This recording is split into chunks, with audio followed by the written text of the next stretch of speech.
We are back here today. We're playing more food, more of the Red-Green Steelseeker food deck. I feel like the list is feeling more and more tuned. We've only made a few changes going from Monday stream to today after, letting things settle a little bit and considering some more changes. I'm still feeling pretty confident that the Gingerbread Cabin is good. The big change, so last time we were doing a 3-3 split of Scrapwork Mutt and Fable of the Mirror Breaker. I feel pretty happy, I think, with 4 Mutt, 2 Fable.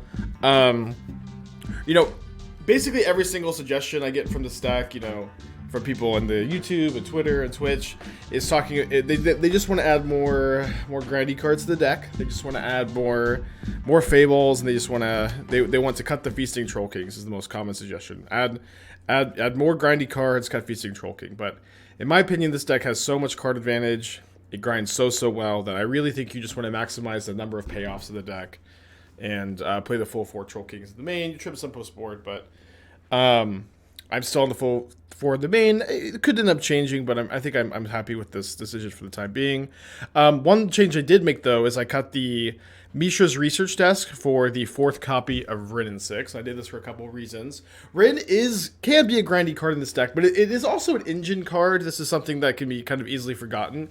But when you don't have your Ovalchase Daredevil, Wrenn and Six just returning a land to your hand every single turn, so you have cards to discard to your cookbooks, is really important. Wrenn and Six is also, of course, really important with the Boseiju play on post board against some matchups like Tron, Titan, Hammer. And I've been interested in the 4th copy, and I wasn't really sure how to fit it in. I think the Research Desk is cuttable. It's obviously a card I'd like, but the reality is no matter what card you play, you are going to like it somewhat. But for the most part with your Sagas, you're almost always going to get a Saga, and then, a cookbook, and then usually when you're not getting a cookbook, or sometimes Springleaf Drum, instead of Mishra's Research Desk to draw more cards, I found myself just getting Shadowspear to close out the game more often, just because the deck is really just not lacking card advantage, you know what I mean? Research Desk still a card I like in Judd Saga. I liked it in the Trash deck. I liked it in the Iconoclast deck, but I don't feel like it's mandatory here, and if it means I get to play the 4th Wrenn and Six and have better mulligans and more consistent engine, I think that is correct. Alternatively, I've kind of decided I like the endurances a lot right now, and I don't. Sorry, hold on. So the tiny bit stiff. Excuse me. I like the endurances a lot, and I have really not been that impressed by Veil of Summer. Murktide has been a really good matchup. Endurance is good against that matchup, of course, too, but Endurance helps you also against Living End and helps you against the random reanimator decks that are running around. There's actually a weirdly surprisingly high number of those. Probably partially due to Caleb D and Mingu playing the decks a bunch. And Veiled Summer, I like the curve is really low. You're really resilient, I feel to discard and counterspells anyways, so I'm kind of happy to get those out of the deck. We're playing 1 Moon for any Saga matchup in Tron. So those are the changes. Don't we have a good matchup versus Tron? No, we don't have a good matchup versus Tron. They're a card in the Great Creator deck. We have a hard time racing them. You need to loop Wrenn and Six and Boseiju, but Alpine Moon giving you 1 extra card in that matchup is nice. Not that Tron is very common, but I would say that Tron is one of our worst matchups. It's very difficult to win game 1, and then you have to Wrenn and Six Boseiju loop them in games 2 and 3, which is not something you could just count on every single time. Don't know if you said this was their reason for not having additional Fables. Yeah, we just talked about it. We've actually been talking about it nonstop, but you don't need more card advantage spells. You want the curve to be as low as possible. The deck is a pile of value, is capable of outgrinding any strategy, and I am interested in having the maximum number of payoffs with all of this card advantage, the full 4 Troll Kings. And as good as Fable is, it is the highest spell on our mana curve. And I don't think that we are interested in more card advantage spells than these. We have 26 card advantage spells right now. I think that this is about as many as I want. David 17, thank you. Why is Boseiju better than Force of Vigor when recurring it? Is that the only reason? Maybe a split could be nice. Yeah, it's also very good with Steelseeker. Being able to dig for it post board is very nice.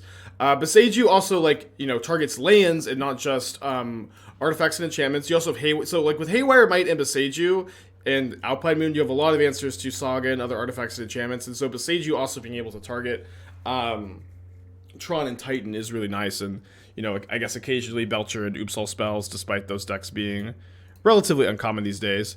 Sorry for the delay. My opponent's just not showing up so far.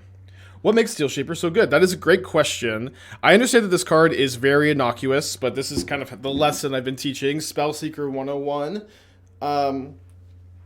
So this trigger, whenever an artifact enters the battlefield under control, look at the top card of your library. If it's a land, reveal it, put it into your hand. If you don't, you may put it into the graveyard. This trigger will give you some degree of card advantage if you reveal one of these 32 cards to the trigger. One of your 20 lands, and it's, you know, Boseiju and Saga are like really good to like reveal as well, but one of your 20 lands, Ovalchase Daredevil, Feasting, Control King, Scrapwork Mutt.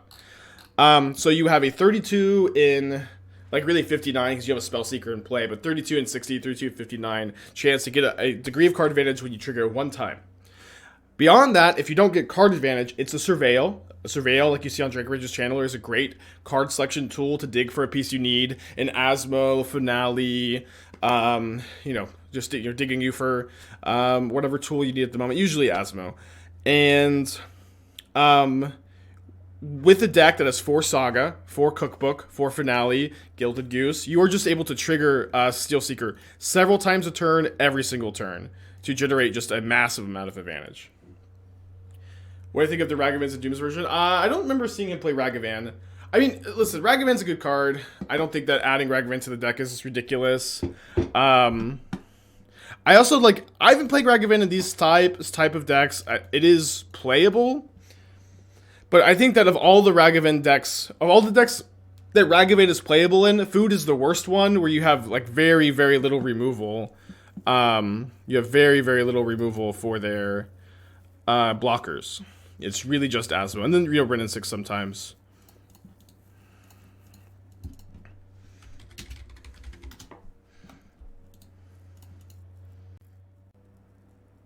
No more record overlay. I could pull it up, actually. I did play a League off stream that went 3-2 for the recording.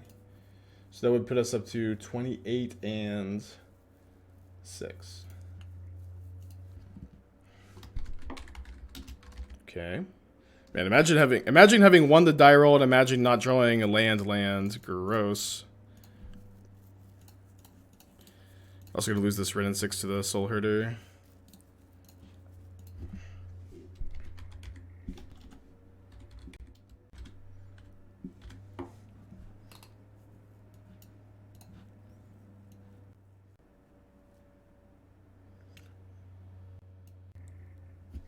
How about a Steelseeker Breach combo? I've been thinking about it. It's possible. I've been honestly struggling with how I might like to build that version.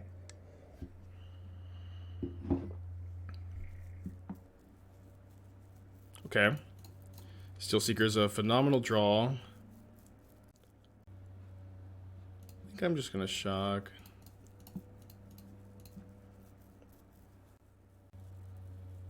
Gruul Breach without Emery. I mean, we've played plenty of Gruul Breach without Emery. Ooh, all the lands in the world. We can get a food off of a fetch land next turn to trigger the Steelseeker again. This Soul Herder is quickly running away with the game. Dude, so many lands. So many lands.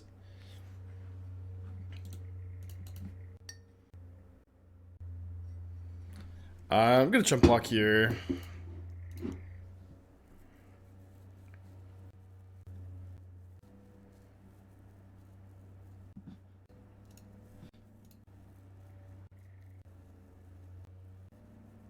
Do you think that the main draw to playing black over red is the sideboard options for this archetype?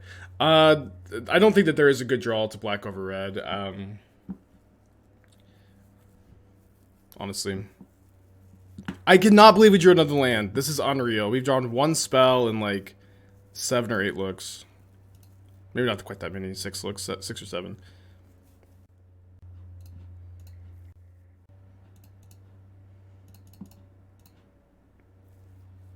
Maybe you could cut Stomping Ground for Traverse. I think Traverse is not a card I like that much in this show. I think it's a little bit too slow to get online.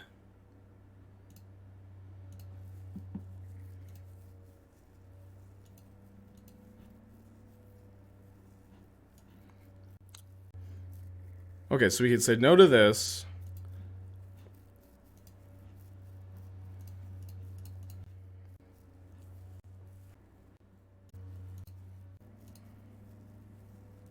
Guess I'm not attacking with the Mutt, so I'll tap that to the drum.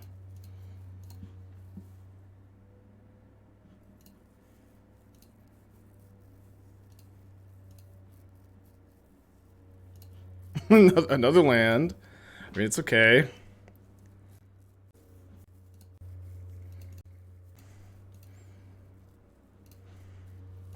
Troll King in the yard. I mean, pretty good turn, but obviously getting just very flooded today.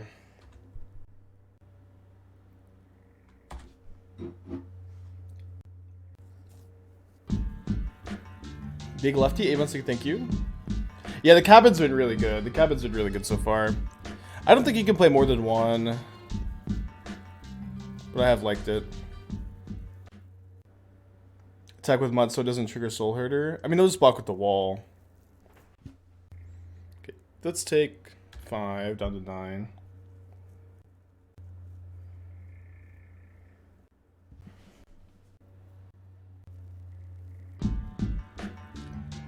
I 6 was Prime Ticket, thank you.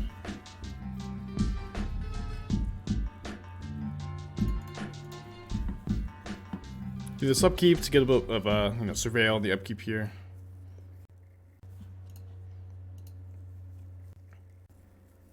They have like main deck endurance, I don't really mind. Yeah, I have plenty of cards to discard here.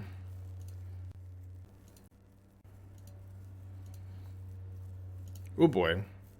It's pretty good.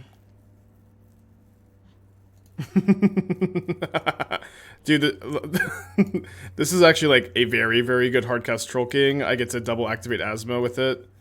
And trigger Steelseeker 3 times. For those who don't like the Troll King, have you considered just freaking hardcasting it?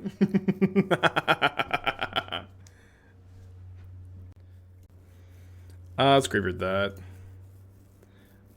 I think a backup Asmo is good enough to keep on top. And let's go ahead and target the Soul Herder here, and then if they ephemerate, we'll just target again. I hated Fable, so I cut it for Ragavan. I was surprised to hear you say you hated Fable. Ragavan's, fine card in the deck. I feel like of all the decks that Ragavan is playable in, though, Food is the worst. Because you just have, like, it's your Asmo's your only removal. It's hard to, like, remove a turn 2 blocker for Ragavan. You can still play it, but I'm kind of low on the card overall in the deck. It's a Mimic. You wouldn't need to ephemerate. It's not, it doesn't have the Phantasmal Image trigger. If that's what you're saying. I'm confused. Yeah, Ragavan making artifacts is nice. Like, it's Ragavan. Listen, it's Ragavan. It'll steal you some games, but I also like the Fables. Ragavan is Seeker is a sick curve. Yeah, I mean, like, yeah, listen, if you Ragavan is Seeker and you hit your opponent, it's great. It's fine. Like this is kind of the problem with the deck is like you can play Ragavan, you can play more Fable, you can play the Research Desk, you can play Traverse. I really don't like the Traverse that much. You could basically play any of these cards, and they're all fine. And it's just like finding the exact best split is what's difficult at the moment. You can cut a Troll King. I think cutting a Troll King is fine, but my main thought about not cutting Troll King is that this deck just has an insane amount of card advantage, and I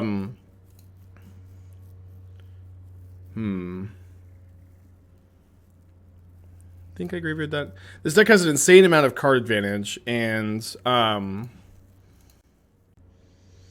I think you just want as many payoffs as possible, right? I think you just want as many payoffs as possible because you are just so good at grinding. And so I think if you're gonna cut Troll King for Ragavan, that makes more sense because Ragavan is like more early pressure. Okay, I don't think I want to main phase the token into like a possible like sorcery speed removal spell, like the Aether Channeler or Deputy of Detention. I do think I'm just gonna get another cookbook into play. Maybe I should have attacked with this Asmo, but they just have all these 04s.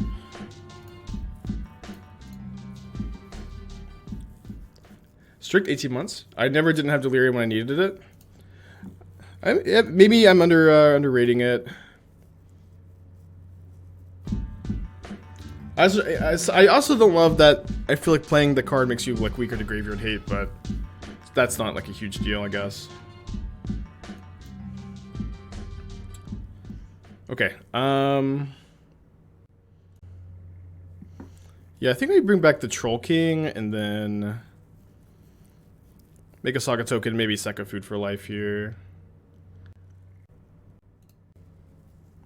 Strict 18 months, I'm protein with the 20. Thank you. This is fine. Simple Man, 8 months, thank you.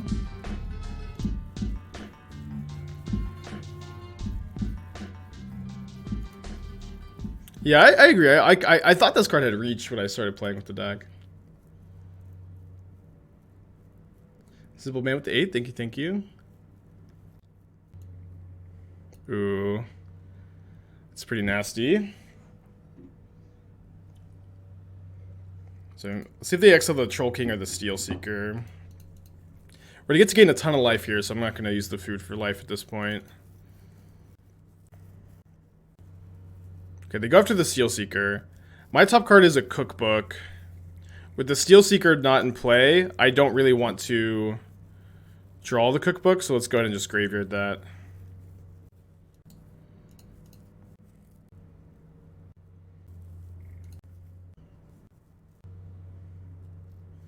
Got 9 life, they have 4 cards in their hand. Down to Shocking, down to 6. They don't have a second island? I thought I played a second island. Maybe not. The Soul Herder's a big problem, though. So Soul Herder's a big problem. Third Soul Herder. Oh, sorry, second. The other one was copied. Oh, they get rid of that? I feel like they're almost definitely supposed to get rid of this construct. The construct is much bigger here.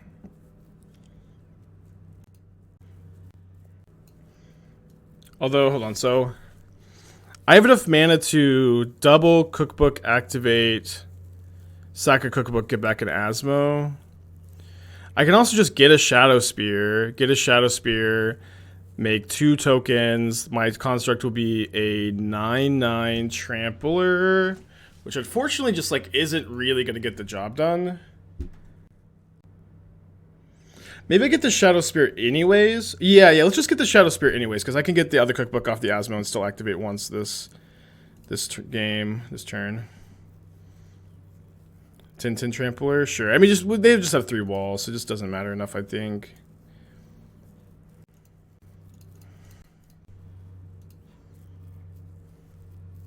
Well, I guess I should have attacked for 8.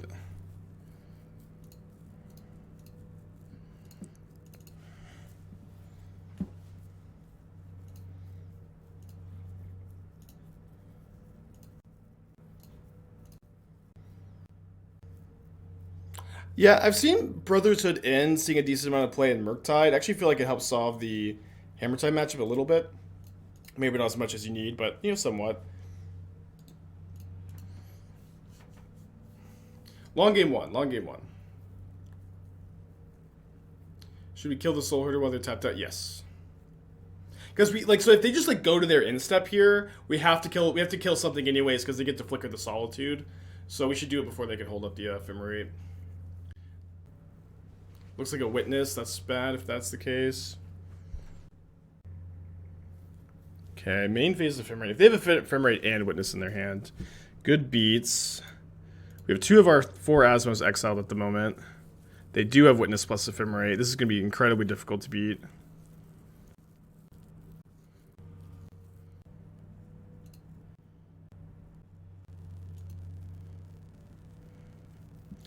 Okay, I don't have another cookbook to get.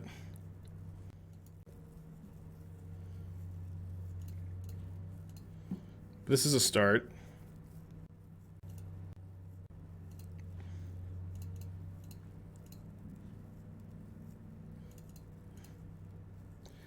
think I'm supposed to equip a Shadowspear. Do I attack with both? I guess I could also attack with this Mutt. Not that it just get blocked by a wall. Also grows the constructs. Not that that's the most relevant either. Okay. Sadly, this is only one more food this turn, not two more food. I almost think I'm supposed to wait a turn on the Asmo so that I can, like, come down and kill, like, 3 things. That could be correct. It kind of depends on if they ephemerate in combat or not. Yeah, so they're going to ephemerate the Solitude here.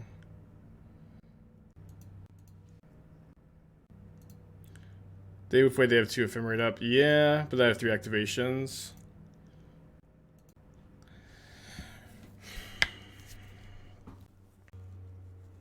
Yeah, no, I think I just have to play the Asmo. I think I just have to play this Asmo and then kill the Witness in response to the target. And then there's a good chance that they just, like, instead will target the Solitude first, but then I'll still kill the Witness. And then they'll get to, like, just draw a card.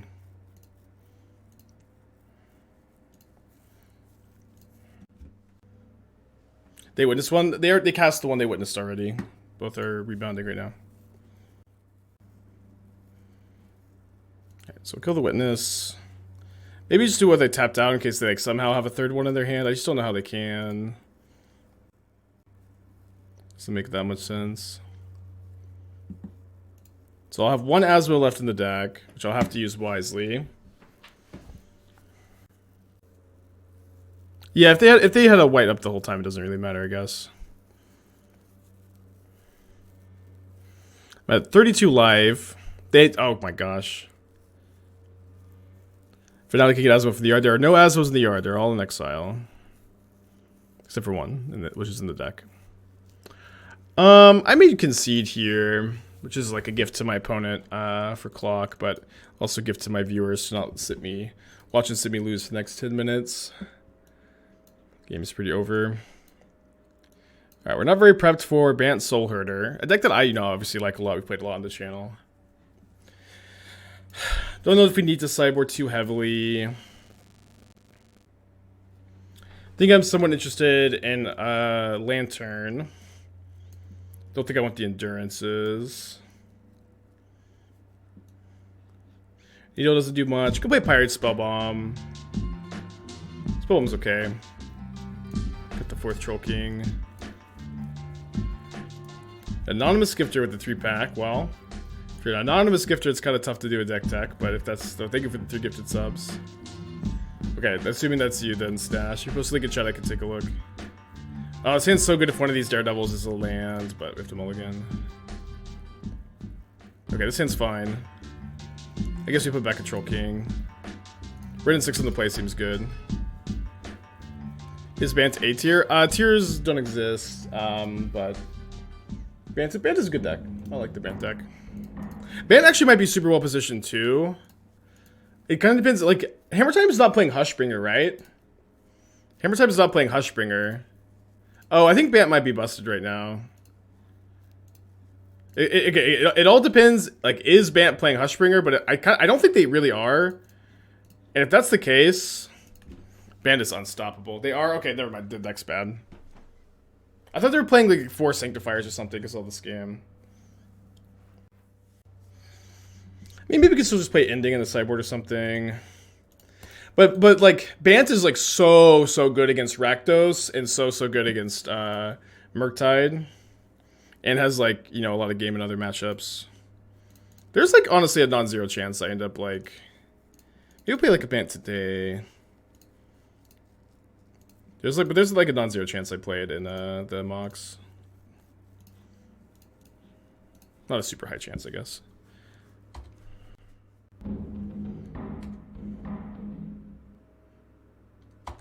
Is Bant goes versus blue white? It's fine. I don't mind the matchup.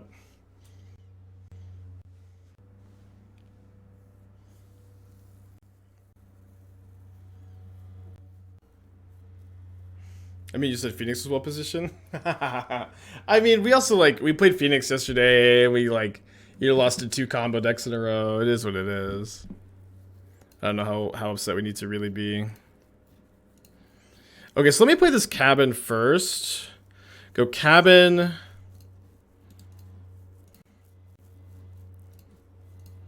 Cookbook.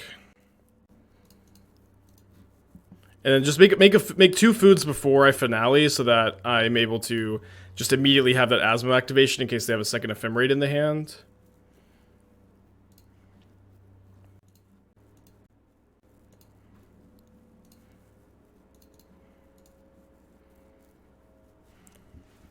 Guess it means I don't get to return a land. That's okay.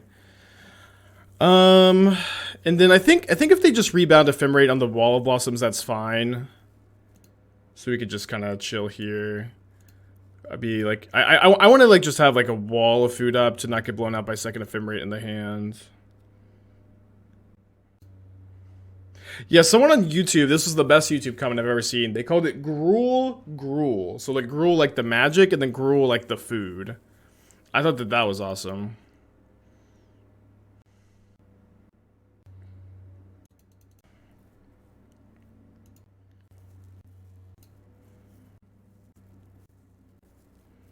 So looks like a main phase company. Let's see what they hit. Do they play Coco? Yeah, I built their deck and they do. Knight of Autumn, Endurance. Okay. Really not so bad. Oh, this is actually this is a very incorrect way for them to stack their triggers. Them shuffling this cookbook back into my deck is actually a grave mistake, I fear. A grave mistake.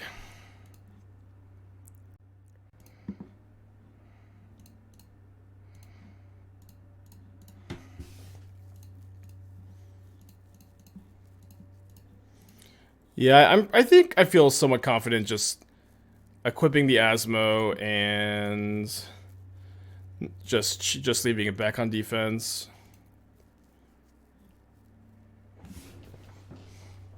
Let's draw a Troll King. Would a Lantern be okay in the sideboard? Oh, we have a Lantern in the sideboard and we boarded it in. Not sure if that's what you're asking, but we have one. What is your channels worth in bans? I know modal cards are awesome, but most of the deck draws a card, and the bird option seems worse than Deputy being able to just detain Murktides. Well, Murktide is your best matchup as bans, with or without Aether Channeler, so I don't think that argument is something I care very much about, I guess. But I've also really liked Aether Channeler. I think Channeler is really good. I think Channeler specifically helps the creativity matchup a lot, which was kind of tricky before Channeler. It still is tricky, but gets better. Oh, sorry, there was a deck tech, right? Thank you, Marv. Ooh, that's a lot of value. Grinding Sword, okay.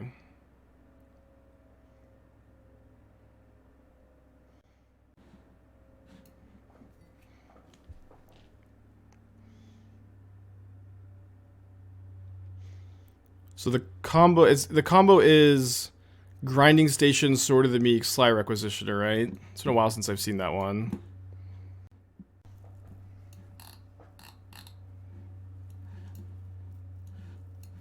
So, but aren't you supposed to shoot Solitude before Coco because of the Mimic?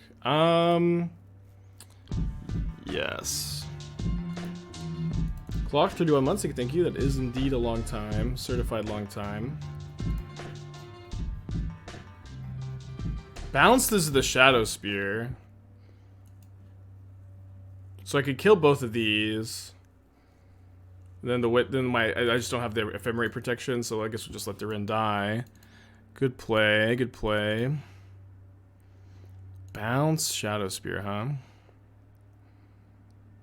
Okay, having a backup Asmo is nice.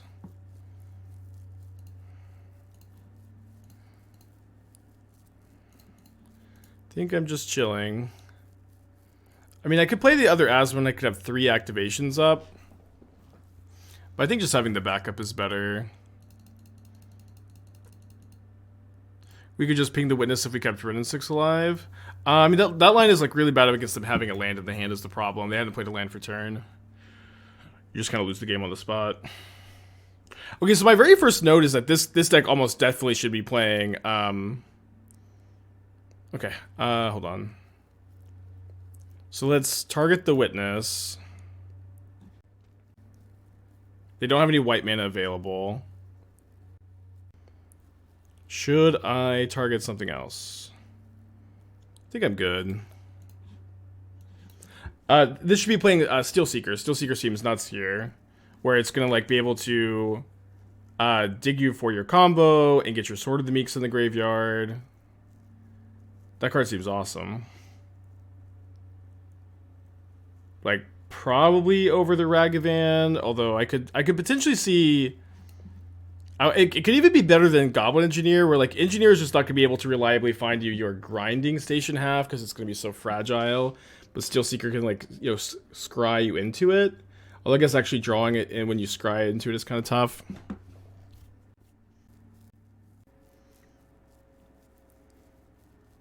Deck looks pretty good though. I definitely want to play Steelseeker in this deck. I think Steelseeker looks really good to me. Let me take a turn real quick, and then we'll keep looking at it.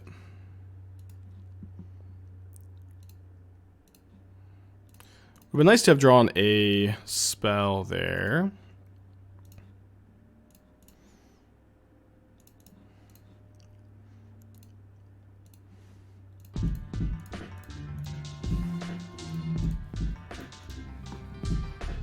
Dead, thank you for Twitch Prime. Thank you. What's the hardest matchup? Probably Tron. Yeah, probably Tron. Although we have a sideboard for it at least.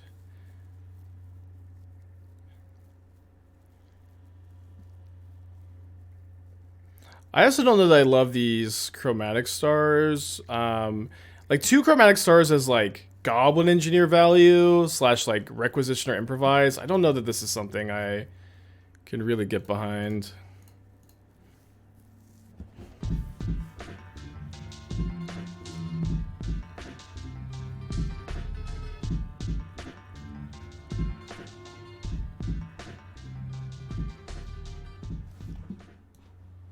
Deadly Moot Twitch Prime, what's his face at the 26?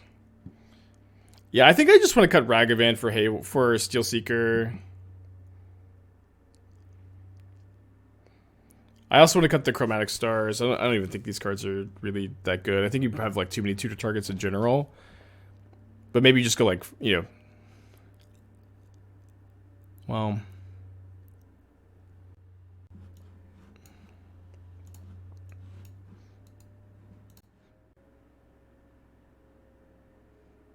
You can also do something like cut the 2 stars, cut 2 stars, 2 removal spells, and play 4 Steelseeker, and just have 4 blasts, no lightning bolts. I don't know that the lightning bolts are super needed.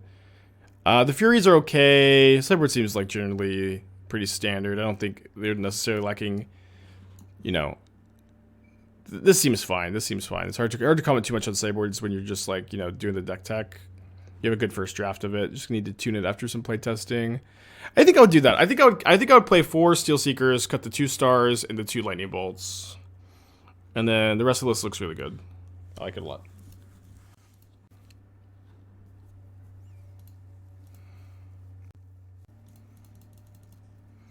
Oni Cult Anvil? Anvil's an interesting option. My kind of issue is like, I feel like this deck wants to be like really in on comboing, and Anvil's like a slow grindy card.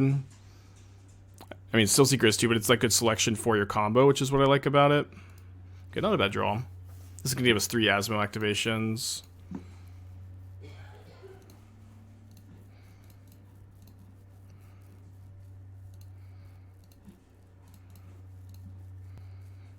Good attack. Yeah, I think with the Solitude and they don't have a lifelinker to block, we can attack. If they triple block... I guess I can't attack, because if they just triple block, I have to kill 3 things, and they have the Ephemerate up, so never mind, I have to wait a little bit. Almost can attack.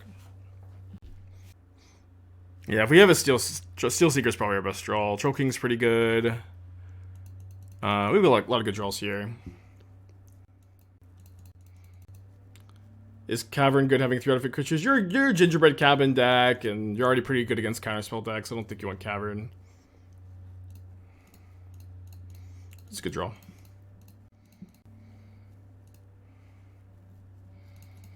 They don't really have anything for me to Boseiju. Dude, Hardcast Stroking is nuts. This card's great.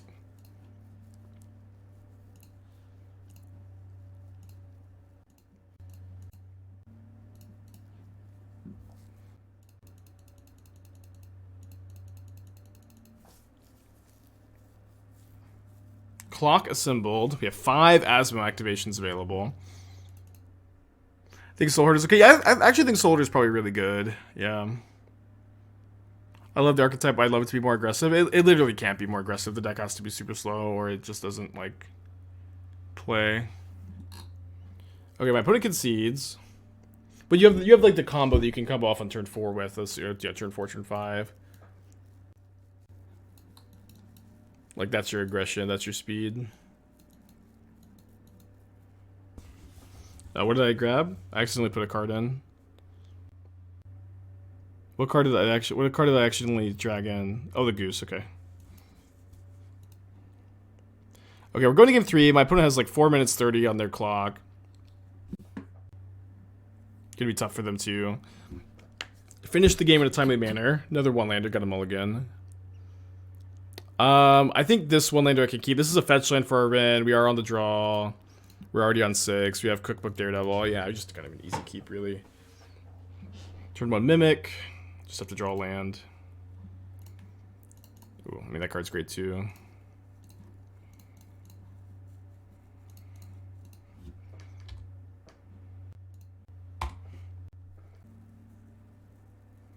Played Lightning Greaves over Swift Boot Boots, but I think the first copy of Boots could be okay. I don't really want to play more than that.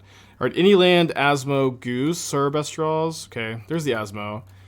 Was obviously more so hoping for a land, but this is going to buy us some time.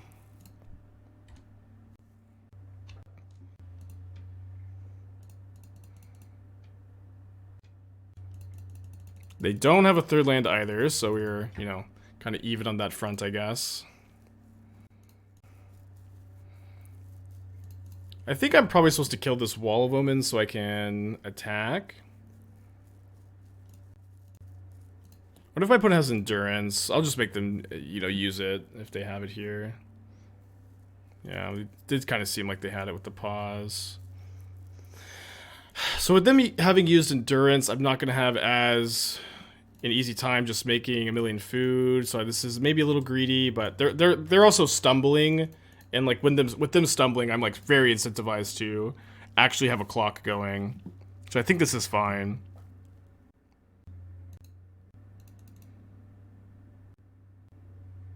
Okay, so they do find their land. It's another Mimic, though. They're very far away from Death Touch. Love to draw a land, obviously. We're on the draw. This is our 4th look. There we go. 4th time's the charm. I do think it's kind of tricky between wanting to play Wrenn and Six, like just like Wrenn and Six ping an Ice Fang, then having a land for next turn seems pretty good. Let's do that. Let's do that. It's pretty tough for them to kill my Wrenn here. I guess they could have a ice. They could have a Noble Hierarch. I could Asmo the Hierarch maybe. Bragdorth the 18. Thank you. Am I using an MMO mouse to press my shortcuts? No. Sodek, thank you for the raid. Hope you're doing well today, buddy. Appreciate you. Welcome everybody. We are almost 45 minutes into our first match of the day.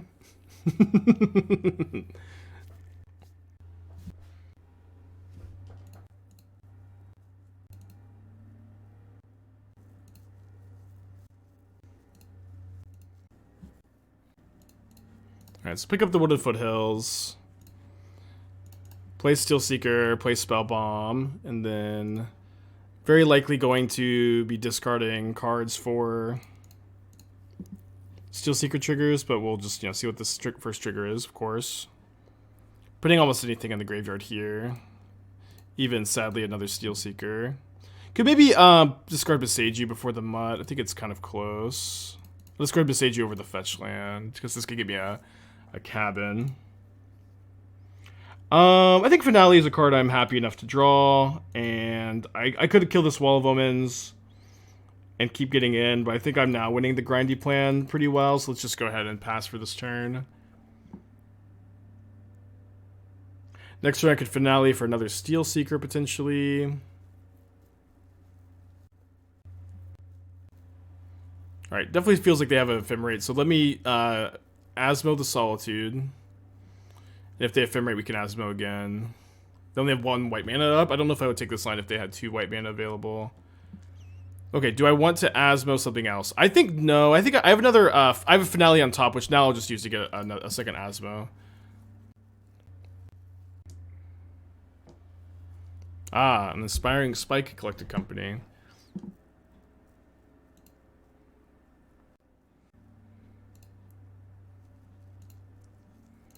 Alright, so let's get our cabin, trigger the Steelseeker. Let's get that out of the deck.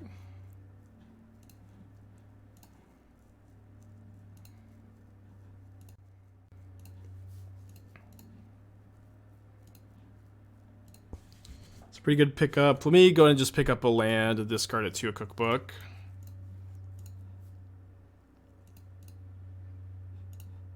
Okay, I guess I can discard one of these. I mean, I could just pick up a Saga and play it next turn.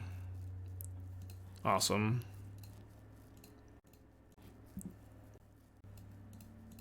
I think I just Pyrite Spellbomb on this now, because I'm kind of worried if they, like, attack the Wrenn. Oh, I guess the Wrenn has 2 loyalty. Maybe that was just bad. But I was thinking I didn't want to have to Asmo the Ice Fang if they ephemerated it, was my main thought there.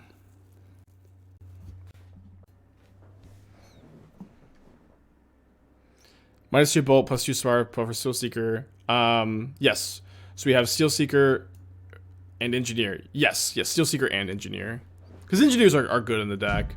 And then, like, you have, like, both of those, like, really good, like, combo enablers, too. I think those are really interesting deck tech. Jones, thank you for this, 9 months. Thank you. Okay, let's go ahead and kill this Witness.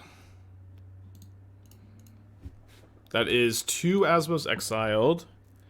I don't think I know my top card, right? Not a bad top card, I guess. How to sequence things. Let me start off by discarding a Fable. Don't think we need this Fable. Put that into our hands. Cast this Asmo. Get cookbook number 4. Cast cookbook number 4. I can graveyard that. Discard here. Another Finale. I guess we keep that on top. We can just, you know, get another Steelseeker. Sorry. Then I'm going to pick up a Saga, play a Saga. Okay, they concede. We're 55 minutes into the stream, and we're 1-0. Pretty good speed, huh? Pretty good speed. Huh, this is an interesting hand. Let's keep... I think I'm actually going to play Saga on turn 1. So we can go turn 2 Steelseeker, then turn 3, trigger the Steelseeker with the Saga trigger.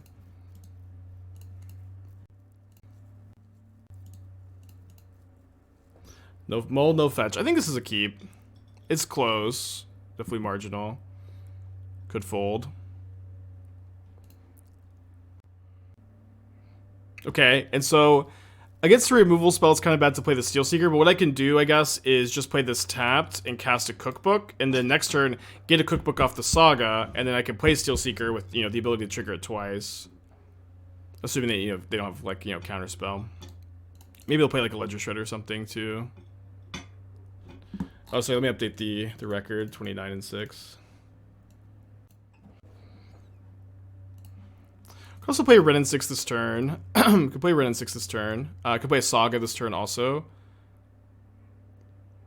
Let's get Springleaf Drum. Let's get Springleaf Drum so we can go Steelseeker into Wrenn. Assuming this doesn't get just countered.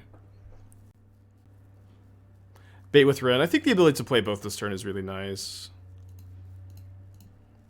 I think there's a good chance that they would just like want to use a removal spell on this, you know.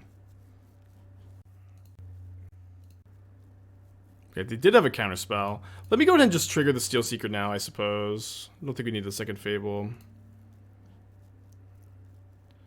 I don't think we need the extra Wrenn and Six.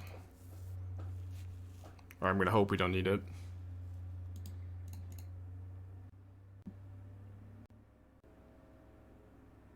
Yeah, people still not respecting Steelseeker enough, I think. I mean, they probably have a removal spell, though, is the thing.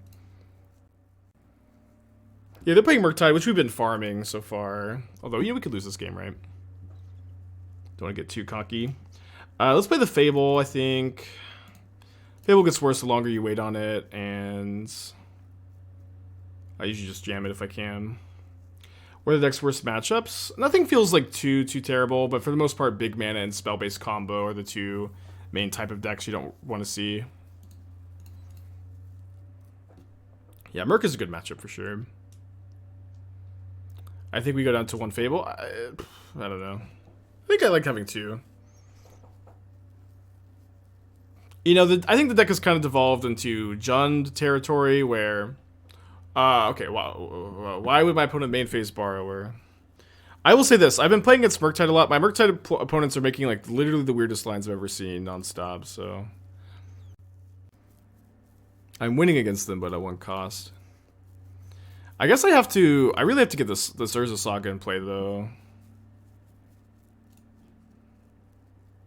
Yeah, F6 value in the counterspell deck. Of course.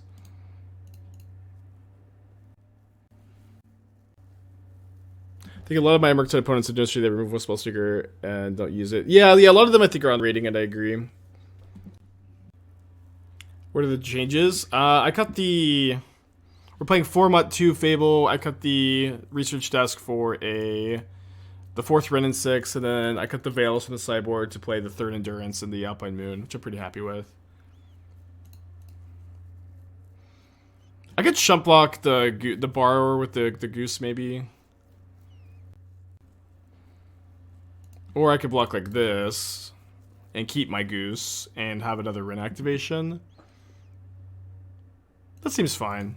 I'm probably only getting one more activation out of this Wrenn no matter what. Is blue-black or Esprasmo worth exploring without Time Sieve? Time Sieve is nuts. I don't really know why you wouldn't want it. I guess Fury is just stock in these decks, huh? Yeah, I don't know why you wouldn't want Time Sieve, but Time Sieve is great in the deck, in my opinion. Okay. So let's just go main phase, Steelseeker into... Make a Saga token, trigger the Steelseeker. Put a Saga into our hand, play a Saga. Great. Oh yeah, maybe they're... I mean, I don't know. They're probably just... Murktide with main deck Fury and Borrower's fine. I don't know. It's like... Listen, you get to put these in your deck. You feel like a genius. It's awesome. Do you think the record goes worse when people learn to respect the Seeker? Yeah, definitely. I mean, obviously, like, I'm running really hot. No Magic deck and no Modern deck maintains this kind of win rate without being, like, legitimately broken. And I'm not of the opinion this deck is legitimately broken. It's, you know, just good. And...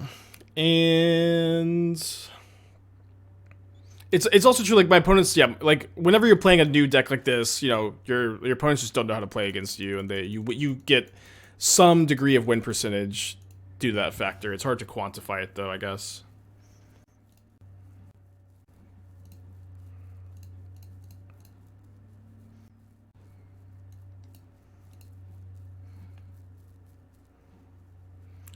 Asmo on top is pretty appealing. I was planning on, like, going... Oh, no, I'm about to shuffle it away, though, because of the Saga trigger, so never mind. I'm just going to say no to this, but this actually doesn't do anything for me. I'm going to get the Shadowspear. Troll King in the yard. Okay. So we're going to go... Copy here. Put this in our hand. Equip. Discard here, I guess, also.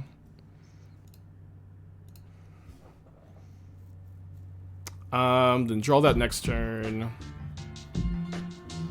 If I draw that next turn, I'm gonna need a card to discard. So I could leave this in my hand. I guess that's fine. Full auto, 17 months, thank you. Destructotron at the 3-pack. You shuffle it anyways. No, you draw for turn before your Saga Chapter 3 triggers. Okay, my opponent is chump blocking the 9/9 Trampler. Then we get to Troll King.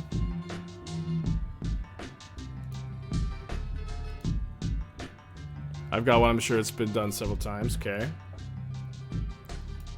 Is it prowess? Yes, this is great. Yeah, Andrea's been killing with prowess lately. It's been really cool to see. I would build. Oh, this is not prowess. Wait. It's prowess. It's just breach. Wait, it's breach prowess.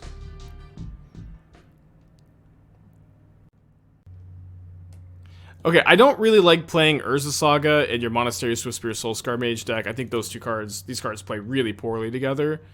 I think if you want to play the Imri Saga, Imri is also like just not an aggro card at all. And so when you have like cards that are just hard, not aggro cards in your aggro deck, I think that's a big issue. Obviously, like the ability to mill over Lightning Bolt or Lava Dart is cute, but I don't think that it is good. Alright, so I've got 3 Geese, 1 Troll King for 3 Endurance, 1 Needle for Explosives. For the most part, the way I would build Prowess, I'll show you how I would build Prowess. It'd be very similar to Andrea's list, with a few key differences.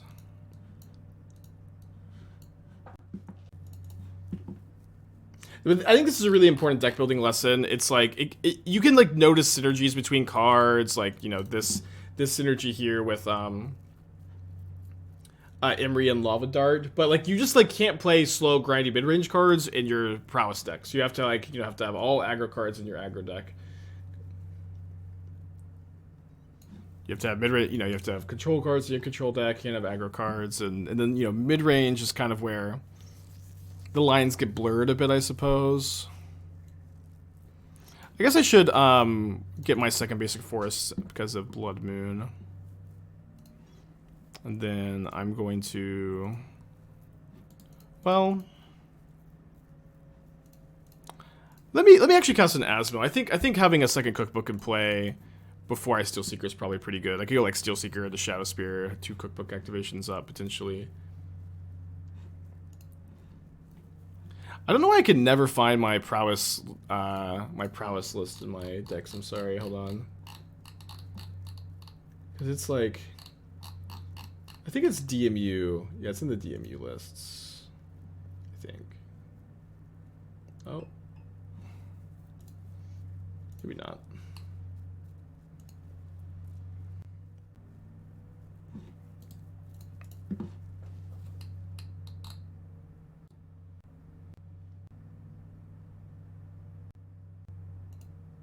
Okay, got it.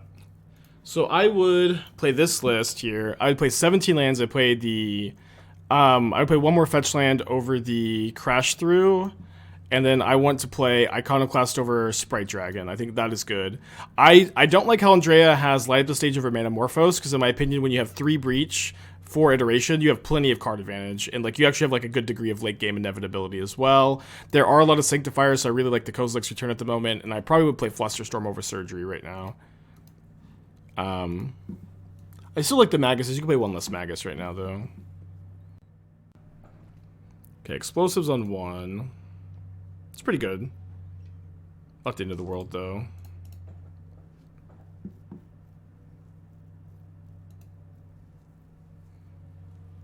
Although I suppose I just want Endurance this turn, since I don't want to go like Steelseeker into Shadowspear. If I drew Daredevil, I'd play the Steelseeker, but they would probably just sack in response. Goes with Iconoclast. Yeah, maybe that's a good point. My issue is like there's a lot of Sanctifiers right now, so you really need answers to Sanctifier. So I don't know, like can you Dress Down instead? Probably not. Dress Down plus Bolt is pretty hard to ask for. You could play Witness Protection. It's not that bad, not that good either. Okay, they have Magus of the Moon, not a card I'm very scared of here. Oh, that doesn't get Boseiju, huh?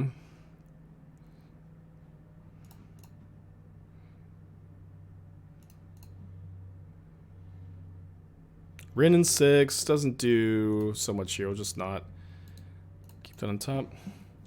And Deck Tech for Booster Therapy, if we post a link in chat, I can take a look. There we go. Gruul-ish.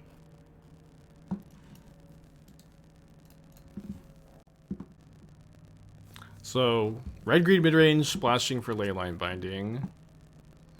So I will say this. Leyline Binding is awkward in decks that have lots of 1-drops, where the presence of Leyline Binding really wants you to fetch a Triome on turn 1 a ton of the time, and when you have Ignoble Hierarch and Ragavan in your deck, your bindings are going to be a lot worse. When you're like literally just trying to tap out every single turn, your bindings are going to be a lot worse. Additionally, you have 4 Wrenn and Six of this deck, and Wrenn and Six is, you know, okay here. Okay, I keep seeing basic mounts into Murktide. What is wrong with everybody? I'm losing it over here.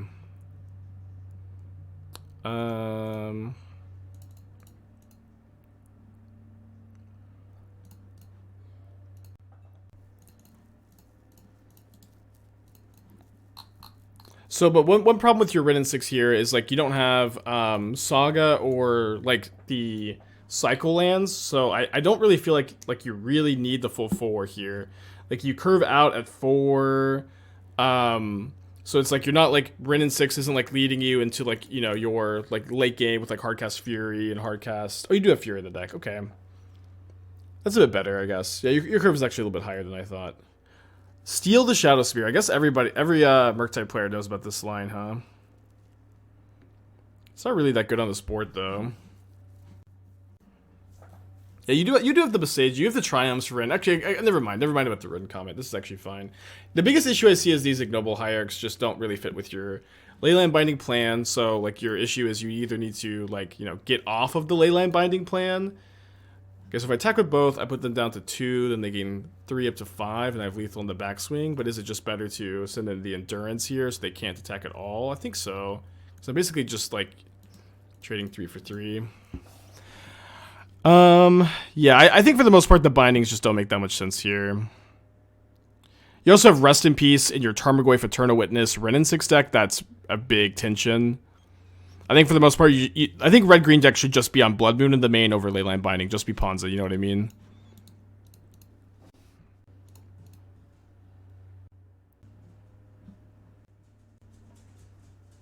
Attack is worse if they get Delirium and remove Endurance. Isn't it better if they... Oh, I see. Oh, I'm okay if they chump block and then heat. That's fine with me. You want some Starbucks? Sure, that's fine. I don't think so. What do you want? Whatever. Oh, sorry. My usual. Well, last 2 times I got me peppermint mocha. Do you want that? Sure, that's fine. Or your cafe mocha. Yeah, you just need to play Blood Moon in this deck. Tarmogoyf is also not that good in Ponza. You just, like, it's not that good without the discard spells to enable it. Venti? Yeah, sure. Thank you, sweetie. I feel like you should be cutting the Goyf, should be cutting the bindings, play 4 Blood Moon in the main, 4 Fury in the main, 4 Seasoned Pyromancer. And then, you know, these witnesses are also kind of mid. You can play a lot of different cards in that spot, honestly. Mud is a great draw here. I guess they tap bad if they count. I mean, they just never ever counter this, right?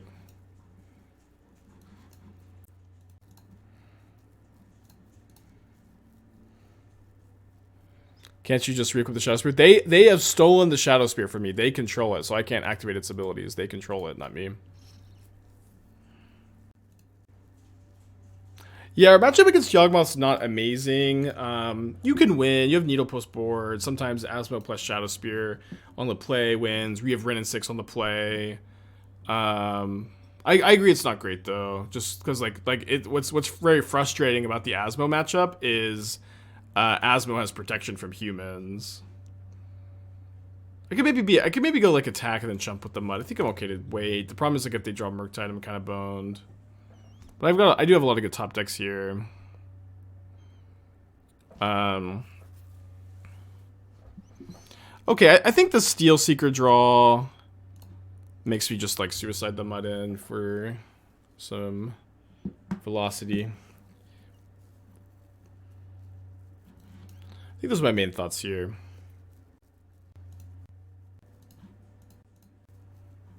I guess I'll leave a red mana open so I could draw Asmo off the Mutt potentially. Okay. Another counterspell, it's not ideal.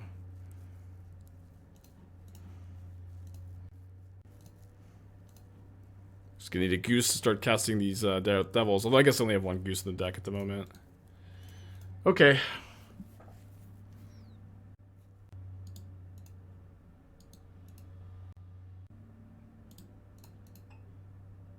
What do I swing? This is lifelink, so if I attack for 3, they're just going to gain 3 on the backswing, but I'm going to lose some life.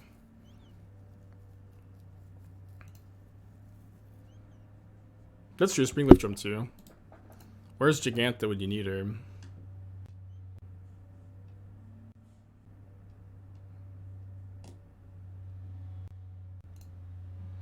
Finale would be a good draw. Isn't 3 minus 3 0? Yep, except I'm taking 3 every turn, and I'm hitting them for 0. What are we talking about? Confused. Another Mutt would be really good too. Kind of Finale and Troll King to get Giganta, easy peasy. No, we have Troll King and Finale that stops the stops that. All right, Endurance, you served us well. They've got 1 card in their hands. Hopefully it's not another counterspell. I kind of have the feeling it is. Finale or Mutt are best draws. Fable's good too. Not another land.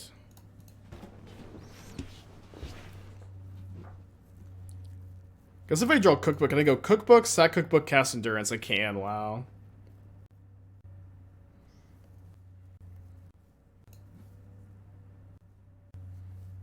Do I consider myself more an itinerant or educator? Who cares? Wrenn and Six. Basically just put a land in my hand, gain 4.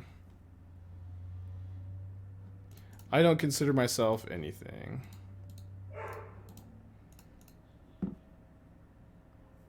We could have dusked for a Fable. We could have dusked for a the 4th Wrenn.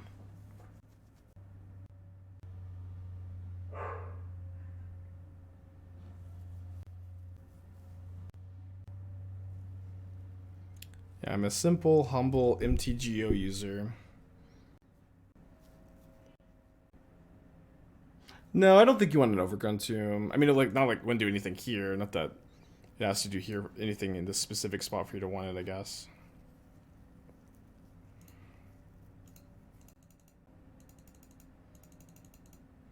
I'd suck a food token for life. I can really do that at any time. I have just such an excess of mana, I guess. Am I no longer impressed with Dusk? I just don't feel like you really need it. Dusk is fine. But, like, you know, the reality with this deck is, like, literally no matter what card you play, it's going to be good. Like, you can play Ragavan, you can play Fable, you can play Dusk, you can play Traverse. It's all going to be fine. But you just have to find the best 75, you know, and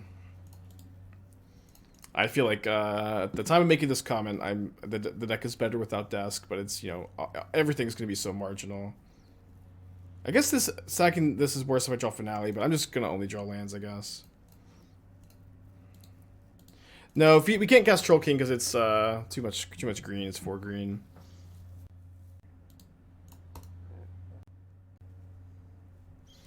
Is Path of Peril a legit way for Scam to beat food? I mean, the best way for Scam to beat food is just hit Itsuka Consumes All. Right, they didn't main phase the Borrower this time. They did last time. Okay, we go to game 3. Brutal game. Absolutely brutal game.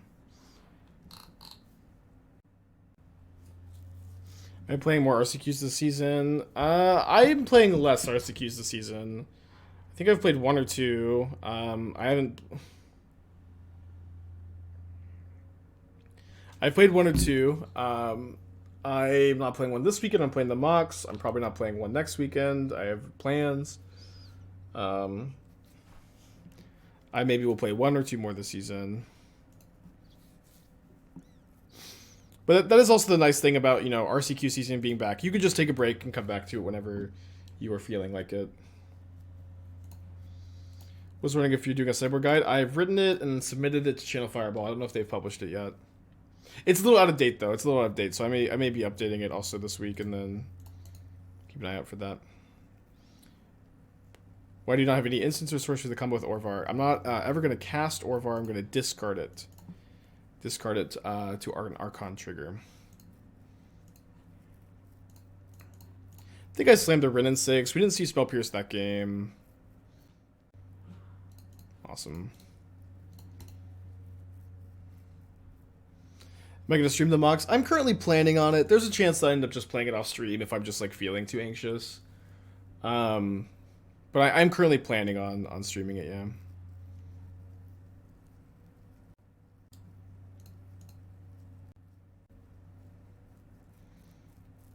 Okay. Weird. I guess not that weird. Okay, both forests in play. They didn't have a Spell Pierce last turn, so not really expecting to have one this turn.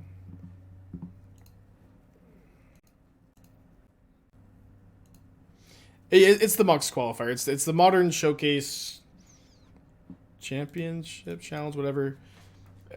First place in this event on Saturday gets a Mox invite, I believe, and a Pro Tour invite, or like one of like, you know, there's like smaller Mox events, I think.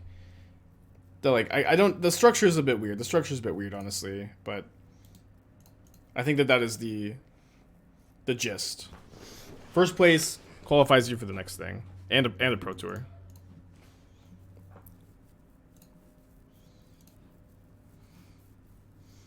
The cabin is so nuts. Okay, graveyard that, and then we can get one. We can get the Troll King in play this turn. We do let our opponent connive. I think letting them connive is okay. Did they miss a connive? Yes. My opponent's been making a lot of mistakes.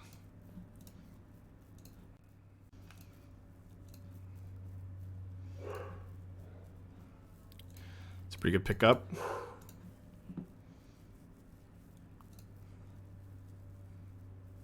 And that is a good pickup as well.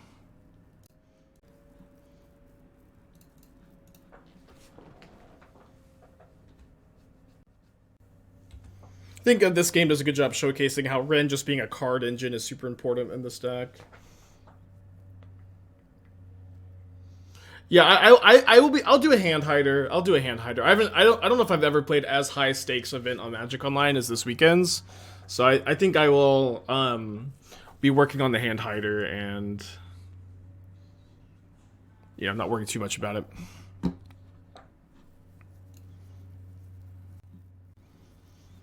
Okay, so we're drawing a Steelseeker. Let's go.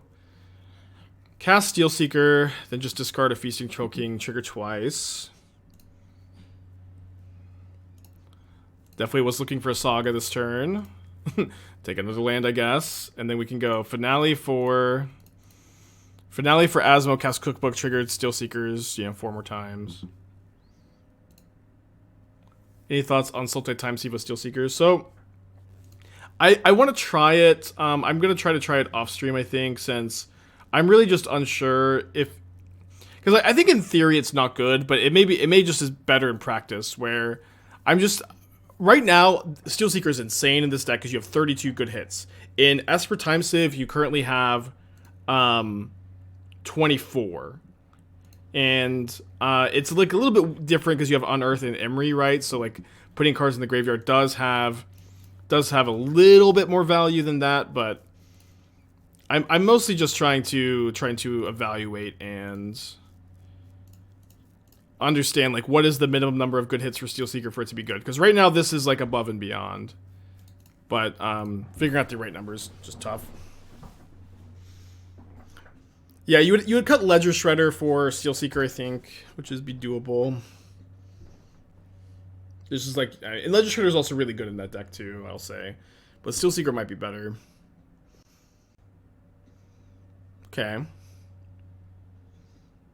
Why doesn't Steelseeker get counters? I mean, the card is already ridiculous. You can't really be much better than this, I think.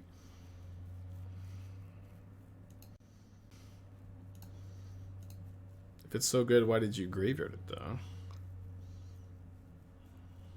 Alright. 2-0, 2-0. How about Bitter Reunion in order to give haste to trolls? I think Bitter Reunion is a medium enabler. I think that it is... I like it with Archon. I think it is, like, you know, good enough in Archon decks.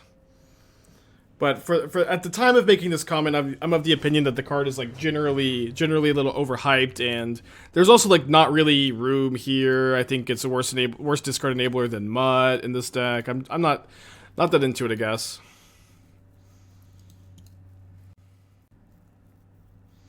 I'd be closer to playing like Lightning Greaves, where like Lightning Greaves is really good, like it gives something haste every turn. So haste a troll, haste a Saga token, protect your Asmo, protect your Steelseeker. It's an artifact too. Spikefield Cave. Okay, so this is Oops All Spells. We do have the 4x Boseiju plan, but things may get dicey. We also have a very, fast start here now that we do the land.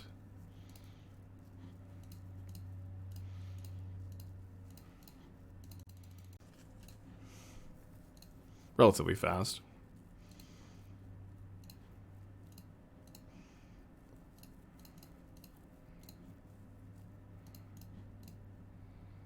Yeah, it could just be like a mono red Hayashi deck. That's true. That's definitely what we're hoping for. But the 4x Boseiju plan will be at least something for post-board games. Oh yeah. Keep me on the update. Keep me updating the score. Sorry, we're now 30-6. It is Belcher, and we're getting belched. Matchup gets a lot better post-board. Definitely the scariest kind of matchup, though. We have Needle, we have Boseiju. Can we bring in some number of mites, maybe? Here, we're gonna need to find our one of Boseiju, and we do actually have a decent number of looks at it with the Steelseeker, but or we have some number of extra looks with the Steelseeker, I guess. Oh, these dogs are fighting. Hold on, I think Esther's got them.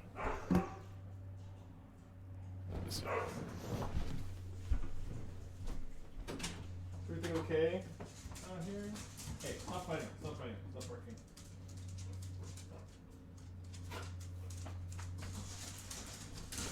working. We're still dog sitting. 2 more days. Too many dogs in the house. Too many dogs in the house.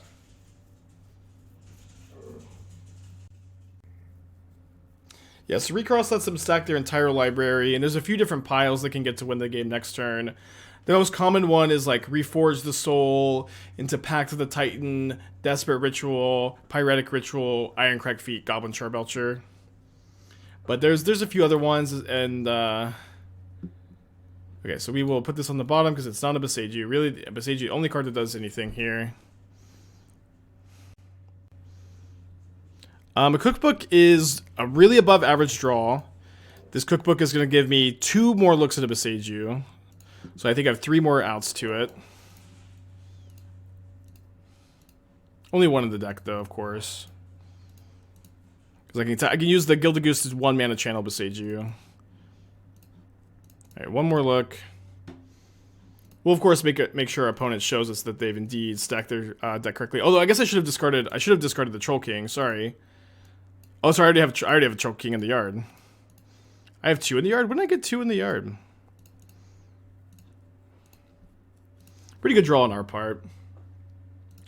We could reforge into Boseiju. We could, but at the time they've reforged, Boseiju doesn't really do much. Okay, so it looks like they're going for the Manamorphose Pyromancer's Ascension line, potentially. Well, I didn't see an Ascension in the pile. They could still have it. Okay, yeah. They're belching me. I'm gonna go to game 2. Okay, we're gonna be bringing in the Needle, Boseijus. At least 1 Haywire Mite. I don't know if we want more than that. Haywire Mite's okay. It also stops their Pyromancer's Ascension plan. Maybe they're a bit better than I think. Definitely cutting Shadowspear. Gonna trim Finale. Gonna trim Steelseeker. Cut the Fables. Trim 4th Troll King.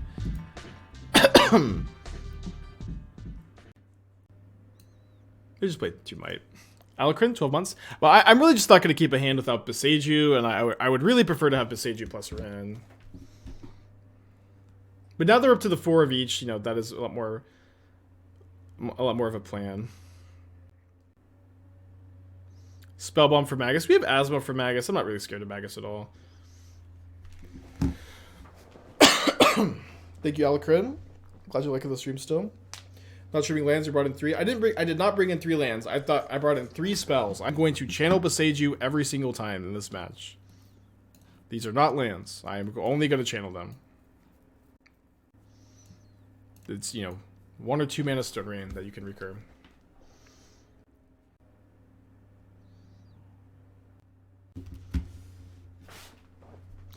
Am I happy with 4 Troll King in general? I think you can cut the 4th copy. I trimmed the 4th copy post-board a lot, but that doesn't necessarily mean you shouldn't play 4 in the main. But yes, I am generally happy with the 4th Troll King. Like, the deck has so much card advantage, so much value, that I want to maximize the number of payoffs for that value rather than... there's, like, not really another payoff you can play over Troll King. Like, you'd have to play, like, a Nettle Cyst or, you know, something very slow. And then everything else that people want to play is just, you know, or you can play Ragavan. Ragavan is like meaningful pressure, but those would be the like really all I would cut it for. Okay, so we have a Wrenn and Six on turn 2, return a land. I think you just have to mulligan. This is 5-card hand.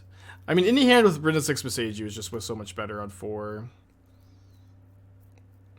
There's Boseiju, we can't freaking channel it. I have to put 3 cards back? Okay. So Saga does find us a fast needle, which is nice. We have this is a turn 3 needle on the play. If we draw a green source and can Steelseeker, this hand's actually pretty good, I think. Green source at the top makes this hand pretty solid. Alright, the hand is, I declare this hand to be solid.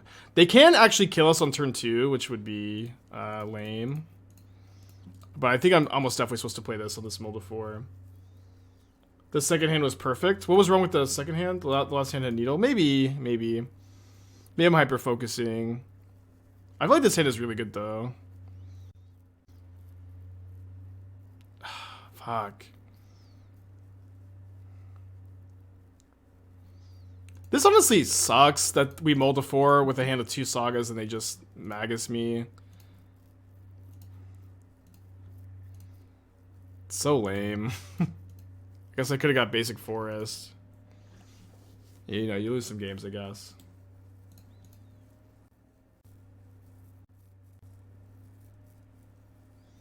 Matchup's impossible. You can win. Bad matchup, though.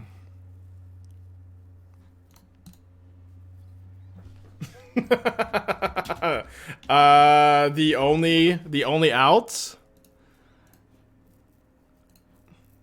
We'll take literally the only out off the top. And we'll keep that on top for the filter through our deck with the Steelseeker. Matchup impossible, says Champ. Let's just draw like our 1-outer. Come on.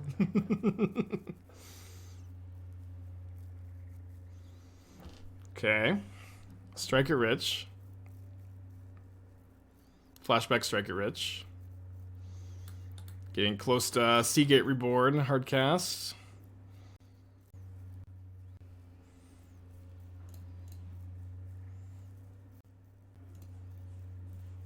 Okay, it's actually pretty good.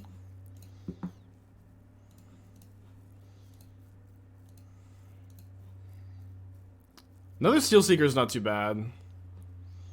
Oh, so I can't cast it. I don't have any green. That's right.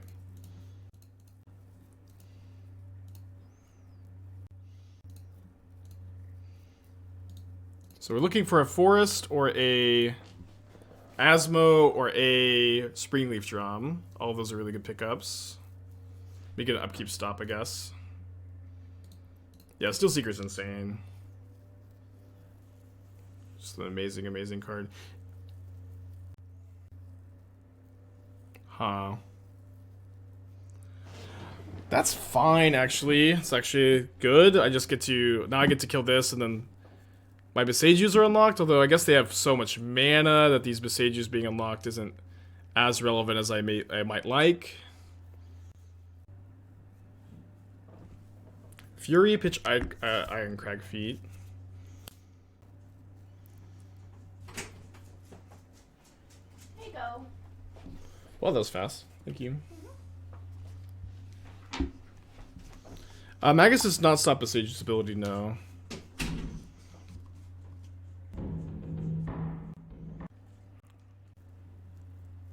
So if they have Force of Vigor, I'm not dead. Oh, they messed up, right? Oh, no, they didn't have enough mana. Okay.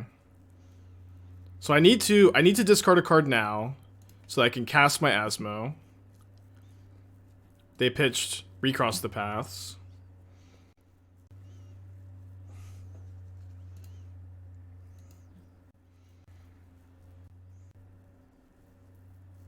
Damn it! Oh, what a frustrating game. No!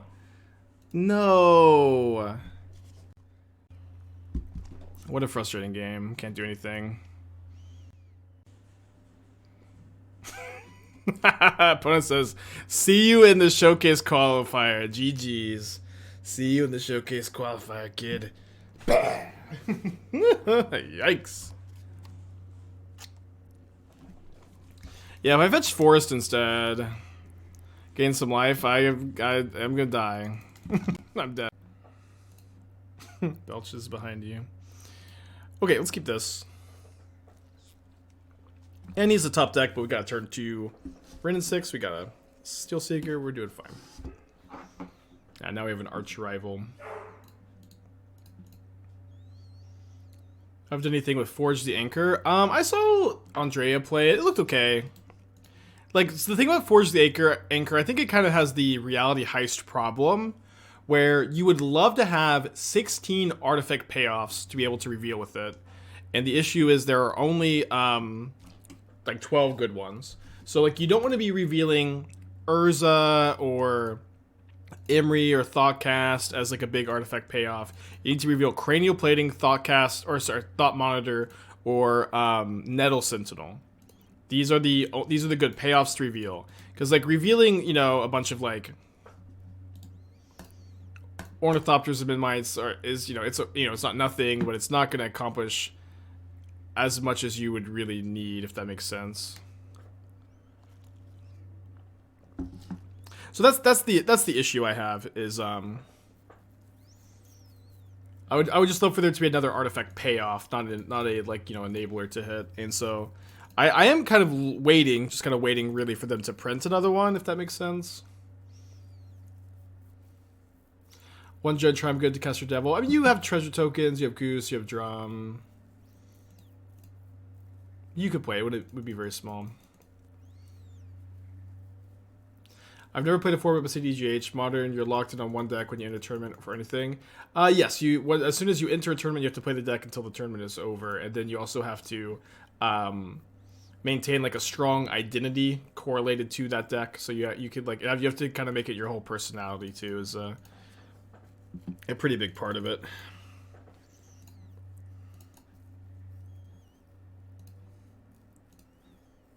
Dude, Cabin is nuts.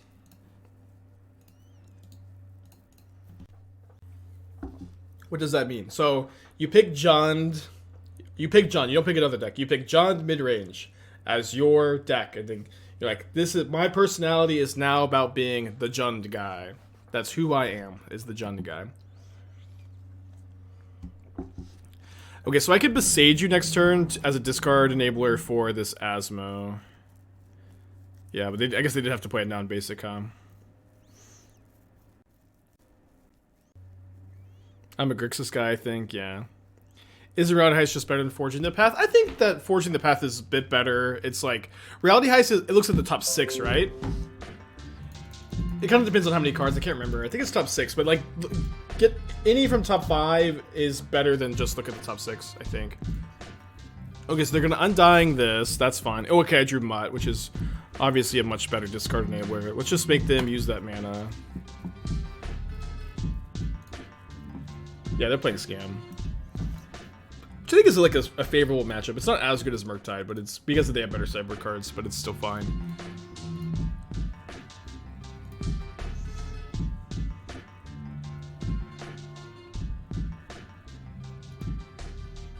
There's like a solid chance that I'm going to be hardcasting this Troll King next turn. A very common line, apparently.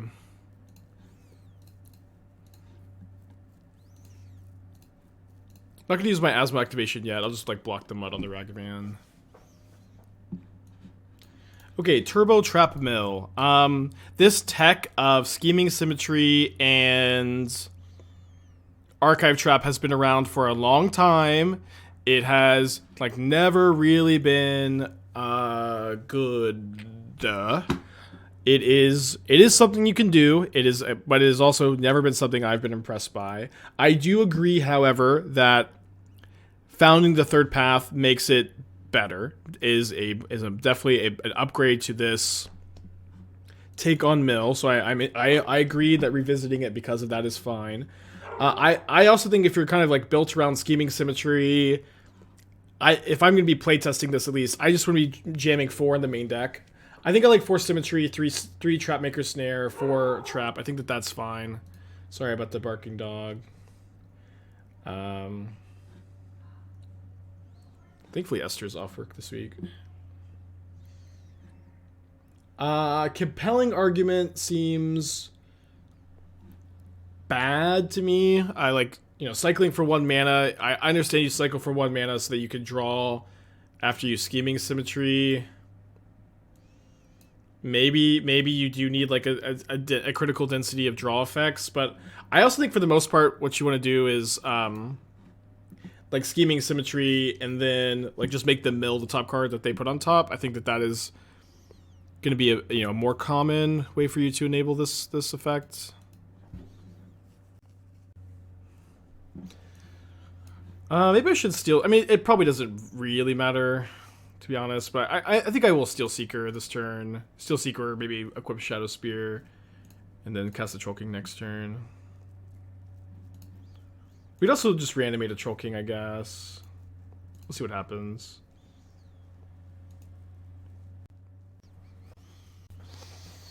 I don't think it matters too much.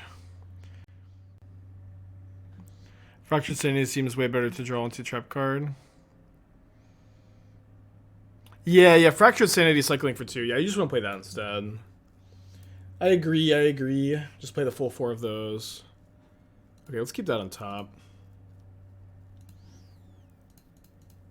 Kind of regretting my decision not to discard this, though.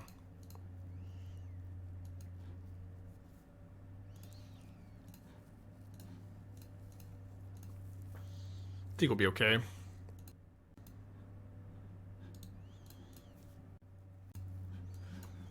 Yeah, Fractured Sanity over this card.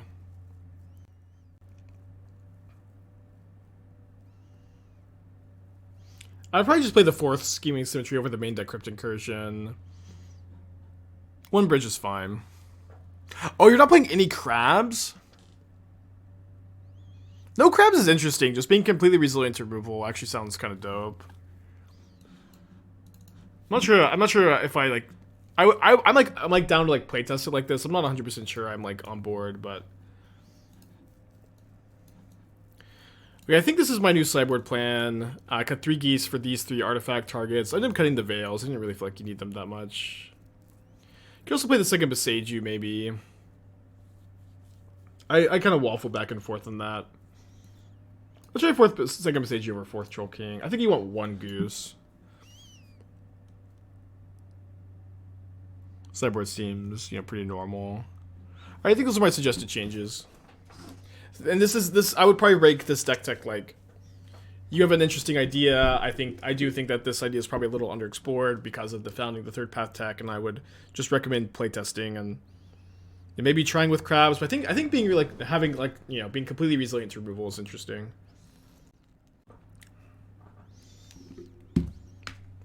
Are the crabs good because they make people keep in removal that's potentially dead? Well, no, because like your mill, people are going to think you have crabs in your deck, even if you don't play one game 1. They're going to think you have crabs in your deck, so they'll keep in removal anyways. What's nice is you actually don't have crabs, and those cards are actually dead instead of having targets. Is Hidetsugu so good you need a 1 of Heroic Intervention? No, there's like no way you can play Heroic Intervention, right? It's like holding 2 mana up in this deck is like so difficult to do. You have to draw your 1 of. Your 1 of can't be griefed. It can't be thought seized. You have to have it when they have their 1 of sideboard card. And they also, when you do it, they still get to exile your graveyard and then have like a 3/3 trample that grows. It's like, I agree. I know that Heroic Intervention is like the only thing you can play, but I think you just have to hope they either don't draw it, and when it, like I think the plan of win game 1 most of the time, then like lose a lot of the times when they hit Itsugu you is fine. I've even beaten I've even beaten Hitotsugu like once or twice.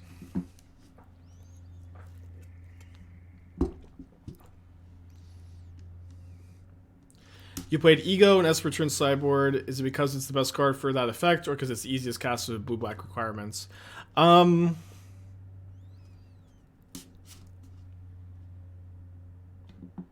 mean, the effect between it and Necromantia is like really marginal, but it's more so the casting requirements. I don't know that I could just say that the effect is better, but it is more about the mana requirements. Blue-black is a lot easier than black-black. We're playing over Veils. We have 1 Moon and then the 3rd Endurance. What does Veil even stop? I mean, it stops Grief, Thoughtseize, Terminate, Fatal Push in this matchup, but I found myself just like not really needing it. I think this matchup's good, and it's like really good on the play, kind of dopey on the draw sometimes. Yeah, Besieguing Besieguing. They still can destroy everything if you kill the Hitotsugu response to the trigger. It's not how that works. Just like a creature entering the battlefield, the trigger is on the stack with the Saga. I believe. Wait, if you Boseiju, wait, does that actually work? Because okay, so hold on. So Hitotsugu enters, then no, you can kill it. Because then the trigger goes on the stack to put chapter 1 on. And you can Boseiju in response. Whoa, that works! Holy shit! Why doesn't it work? That should work, right? Because it enters with no counters, and then it enters with 1 counter? Why doesn't Urza Saga enter with a counter? Oh no, it does enter, sorry, Urza Saga does enter with a counter, but that counter, the trigger goes on the stock to give it the ability to tap for mana. That's why you could respond to it. Never mind, you're right. Dang it. It does enter with a counter, it just can't tap for mana yet. That was why I got confused, because the whole Saga interaction.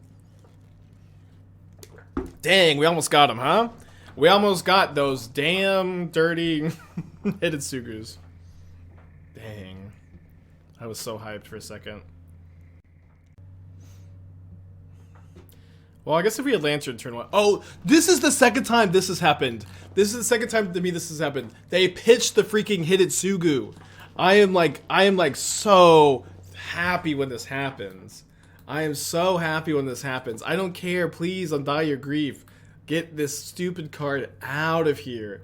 I'm overcome with overwhelming joy at the sight of seeing this card enter the exile zone. Anyway, they could have a second one, but oh boy. This means they have 2. I think it means they don't have another black card. Although, yeah, it is I guess possible for them to be playing the second copy now, but I hope that that's not the case.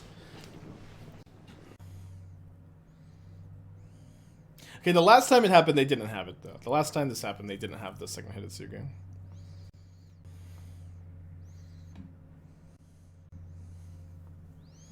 Okay, take the second cookbook. Pretty good start for them. We have a lot of good top decks, though. I think this turn, let's just cast our 2 spells and be resilient to another discard effect and get a forest, so we're resilient to Blood Moon. May end up stacking the Lantern for a card next turn. They had EE? Maybe they did. Yeah, they did have EE last time. That's okay, though. EE is, like, way more beatable. Especially here where they're stuck on 1 mana. Spoke too soon. Okay, do not Voidwalker me. Is Scam literally mono green devotion, but in modern?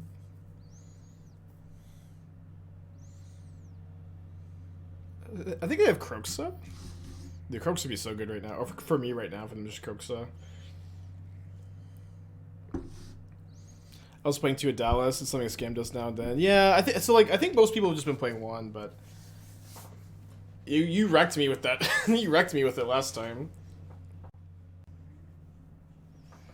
Ooh, baby. It's kind of a nutty draw.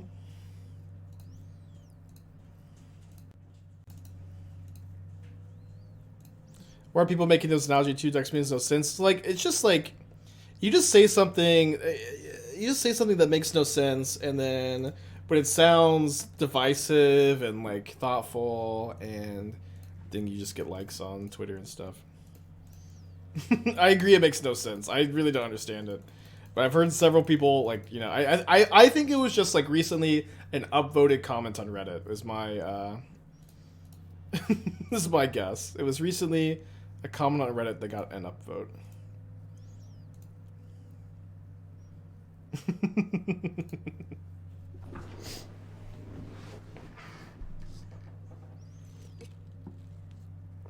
Alright, dead Asmo, but we have them top decking. They've got 2 cards in their hand. Like drawing the Mutt. Yeah, so, okay, this is something I really don't like also. Oh, sorry, I should have made 2 foods first. But we didn't get punished. One thing, I don't like playing Flame Blitz in the sideboard to scam. I don't know why this Flame Blitz is not a Pithing Needle. Pithing Needle is 1 mana. Your Wrenn never get... Like, with Flame Blitz against Wrenn, they get to pick up a land. They get to activate the Wrenn. They get to kill your Ragavan. Needle is also, like, not only really good against Wrenn, but it's really good against Yawgmoth, and it's good against Hammer, and it has, like, a lot of applications. I think I select this now to try to draw Saga. It's kind of close. Okay, that's a pretty good draw, though. I genuinely don't know why this card is not a Pithing Needle. Yeah, Scam's already good against blue-white, too. Have I considered any fun of Finale targets? I don't play fun of targets. Like, for the most part, I think that Magic players play way too many tutor targets in decks like this. And with Finale, you almost always get Asmo and then Steelseeker if you have 4 mana, and you just don't really need anything else. You know what I mean? You don't want that fun ofs. I would never try to have fun in a game of Magic the Gathering.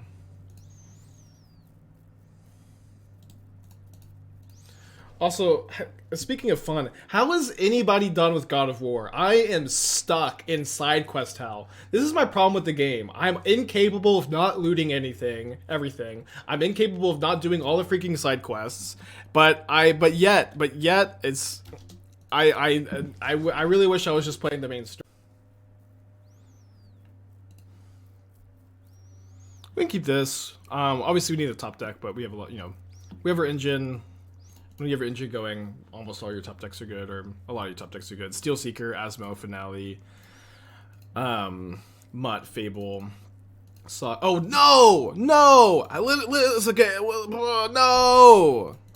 It's not like that big a deal, but just like missed. Like there's an Ovalchase Daredevil here, there's an Ovalchase Daredevil here, there was an Underworld Cookbook in the middle of them, and I just like, my brain averaged out the location of the Ovalchase Daredevil, and I just clicked in the middle of the 2.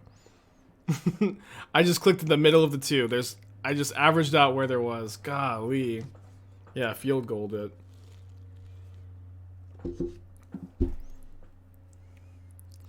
Up against Zoo. Okay. I could maybe prioritize sacking a food for a life. I think I'm not going to just yet. I'm in the habit of saying move to combat and casual magics to end my pre-combat main phase and move me to beginning combat. I hear that's not how the shortcut holds in competitive paper. What do you typically say? I'm just passing priority to your main phase. They changed that rule, I believe. I'm like 90-something% sure that they changed that rule. You are right that it used to... Beginning of... I honestly, like... this is going to send me down a rant. I don't really care. So the whole beginning of combat thing, it used to be a magic phrase you could say... It was a magic phrase you could say to skip your pre-combat main phase, and your opponent couldn't do anything about it. It was so frustrating. So it was super relevant because of Toolcraft Exemplar specifically. There was times you wanted to respond to Toolcraft Exemplar's trigger. Oh, what a great draw. There was like plenty of times you wanted to respond to Toolcraft Exemplar's trigger so that you could kill it before it could crew a Smuggler's Copter. But in competitive Magic, this is literally something that happened to me at like at a 100 burden or very high stakes or somewhat high stakes tournament. You know, not super high stakes, I guess. But my opponent goes, go to combat, and they could have crewed their Smuggler's Copter with their, or not Smuggler's Copter. That obviously can always be crewed by Exemplar. Heart of Kirin. They say go to combat. I say, okay, I would like to respond. I say, okay, I would like to respond, because I know that this whole go to combat step is so divisive right now. I say, okay, I would like to respond, and my opponent goes, no, we're already in my we're already through this step. And I say, what? This is ridiculous. And we call a judge, and the judge upholds this ruling. Upholds the ruling that I can't, before my opponent goes to beginning of combat, and the Toolcraft Exemplar is already a 3/2, I can't cast my Gear Hulking flashback my Fiery Impulse. It was so incredibly frustrating because I said the word okay. I had to only say I would like to respond. It was the most frustrating judge call I've ever been a part of. Why? And it's like not particularly close.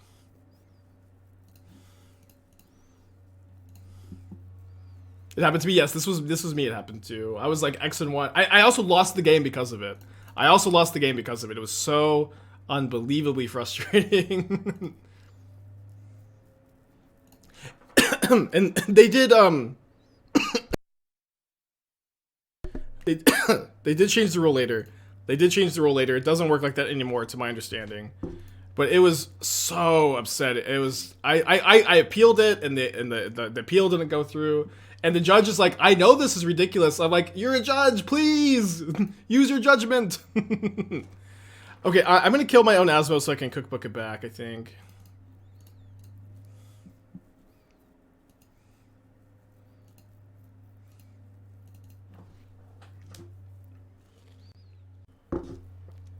Did I get a pill? Yeah. Yeah, it also happened at a Pro Tour, too. Giganta into the hand, huh? Yeah, the situation... That's right, that's true. The situation of the PT was different. But I was so frustrating. I was so aware of the weird interaction. So in one sentence, okay, I have response. There was no pause or anything. Okay, we can move on. But that whole conversation is a good way to unzip me, you know what I mean? I'm at 12. It's kind of hard to die to burn. Could happen, like both Tribal Flames.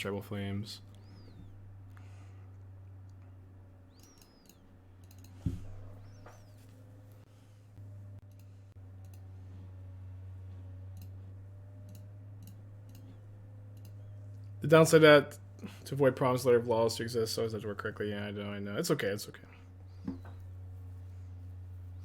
The fact that your opponent called me out as petty, yeah, I was, I don't know. Yes, I agree, but it's also like, my opponent, like, you know, they know that's how the rules apparently work, you know. It is what it is. Another dead Asmo? Okay, I think we maybe just let this one go. I don't want to go down to only one more cookbook in the deck.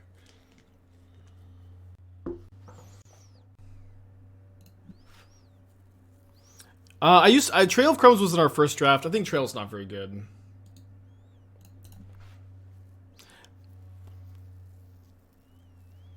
I would consider it angle shooting. Yeah, I mean, I do consider it angle shooting, but, like, you know, angle shooters are going to angle shoot. And it was at a charity tournament, too.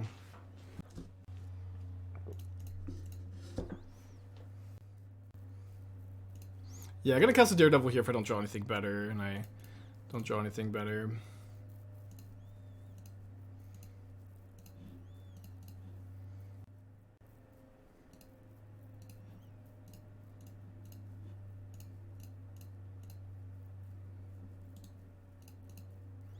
Is angle shooting trying to get your opponent to violate the rules?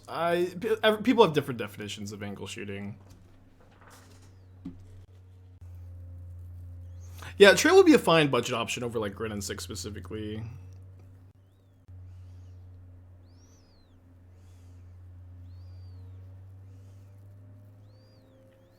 Never happened to you that you appealed to a head judge, she gave a different ruling? Yeah.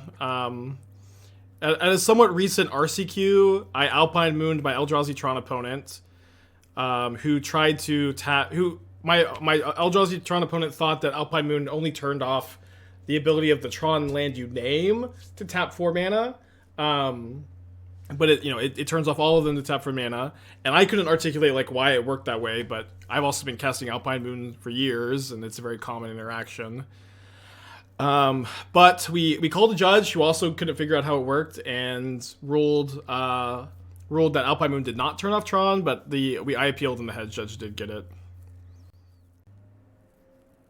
Yeah, I agree. Gaining some life is good. I think we don't need to at 12 life right now. I'm also not sure. I think I probably don't want to cast this second Daredevil. I want to keep the discarded.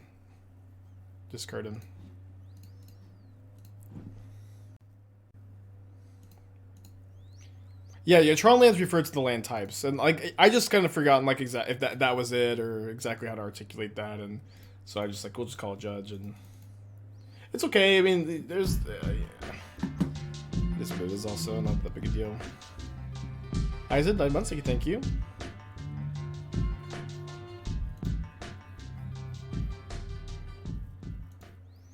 First strike and trample, huh?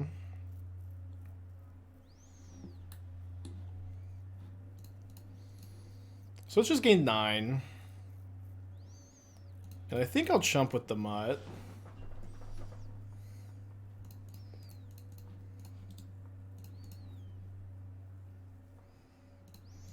Yeah, I've heard the deck has been picking up. I mean, the deck's really good. What can I say?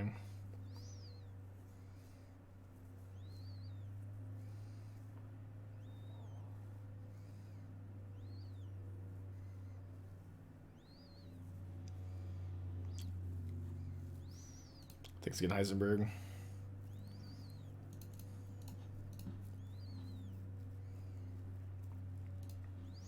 Aside from we cut the research desk for the 4th Wrenn, which I think is a change I'm relatively happy with.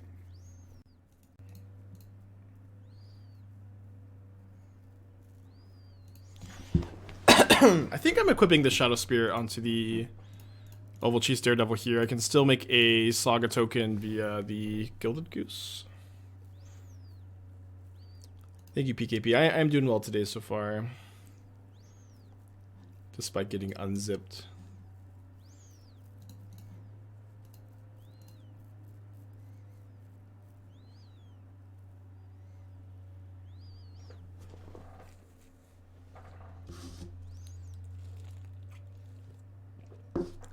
I also say this. I've seen this judge call happen. I've seen this exact interaction like 3 times, where a player casts Fury. I haven't been there, but I've seen it. I've been like next. A player casts Fury on a board with no creatures. They say, I choose no targets. And then their opponent says, well, Fury is the only creature. You have to kill your own Fury. And they say, no, it says up to 1 target creature. And then they call a judge. And I think I've seen 1 time the judge got it right, and then 2 times the judge says, yes, so you have to kill your own creature.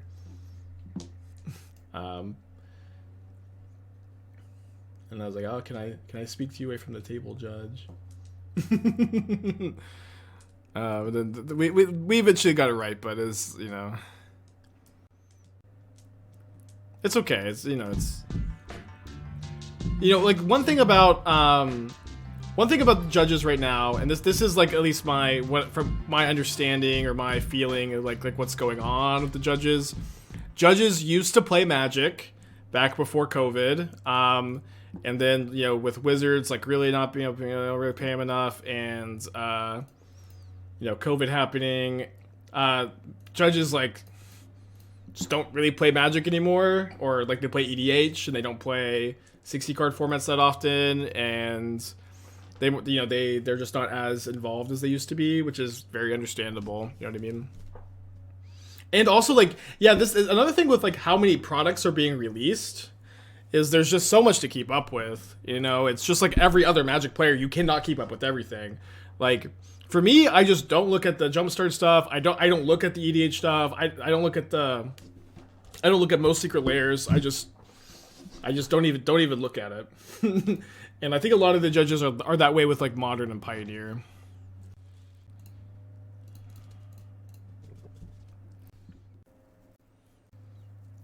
Judges should play the format they're judging. That should be a requirement. If that's a requirement, we have no judges. That should not be a requirement, because that requirement would mean we have no judges.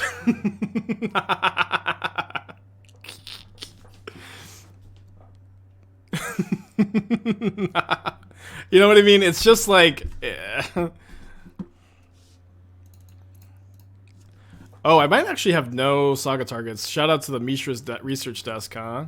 Yeah, I was obviously just gonna get this. Okay, let's gain some life this turn, huh?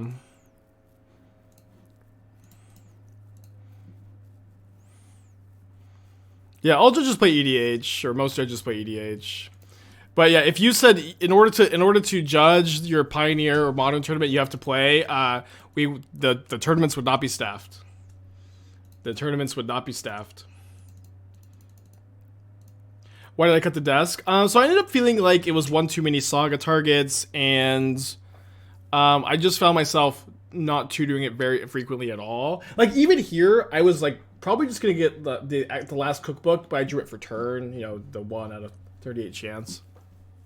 The desk wasn't bad, but you know we're definitely at the point of the deck building where any card we cut and any card we add is going to be good. If you play Ragavan, Fable, Desk, any card you play is going to be a good card, and so you just have to find the best 75. And so I think it makes sense to cut it, especially when you get to play the 4th Wrenn and Six, which is very much an engine card in the deck too, giving you a supply of cards to discard is really important.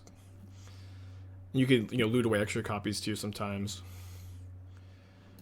Okay, so I want like 2nd Boseiju, at least, maybe 3rd. At least 1 Mite, maybe 2. I'm getting the Fables. Like 1 Goose and play 2 Mites. Was there a reason I didn't equip Shadowspear? I think it was better to gain 6 life from food than equip Shadowspear there. I could just equip next turn. And I want to make sure I survive this turn. What are you playing instead of Wrenn and Six when it gets banned? Oh, the deck becomes like a lot easier. You can play some number of Trail. You can play Ragavan. You can play more Fables. You can play a lot of cards. You can play Loam. Loam might be good. Could you change 1 Mite with Nature's Claim? The fact that Mite is an artifact is really nice in this deck. It's like very synergistic because of that. I'd be closer to probably playing an Ancient Grudge over a Nature's Claim, because you have that like surveil value with Steelseeker too. But I like the Mites.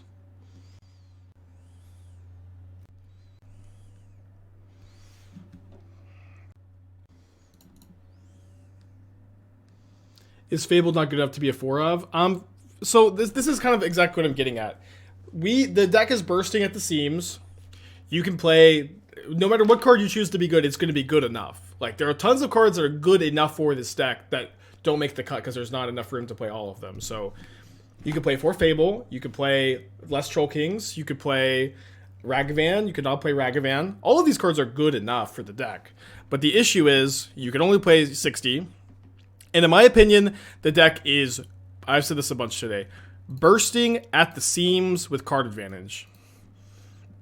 The deck is so full of card advantage that I think you want to keep the curve lower and not play the full 4 Fables, because it's just, the highest card on your curve. It's a grindy spell. It is very good in the deck. It is absolutely very good in the deck. But I don't think that it is something you want to play 4 of. But if you were going to play 4 of, the card you'd be cutting is Feasting Troll King. And what's nice about Troll King is it's your payoff. It's your payoff, and when your deck is full of card advantage, you just need to maximize your payoffs, I think. Yeah, very good draw from our opponent.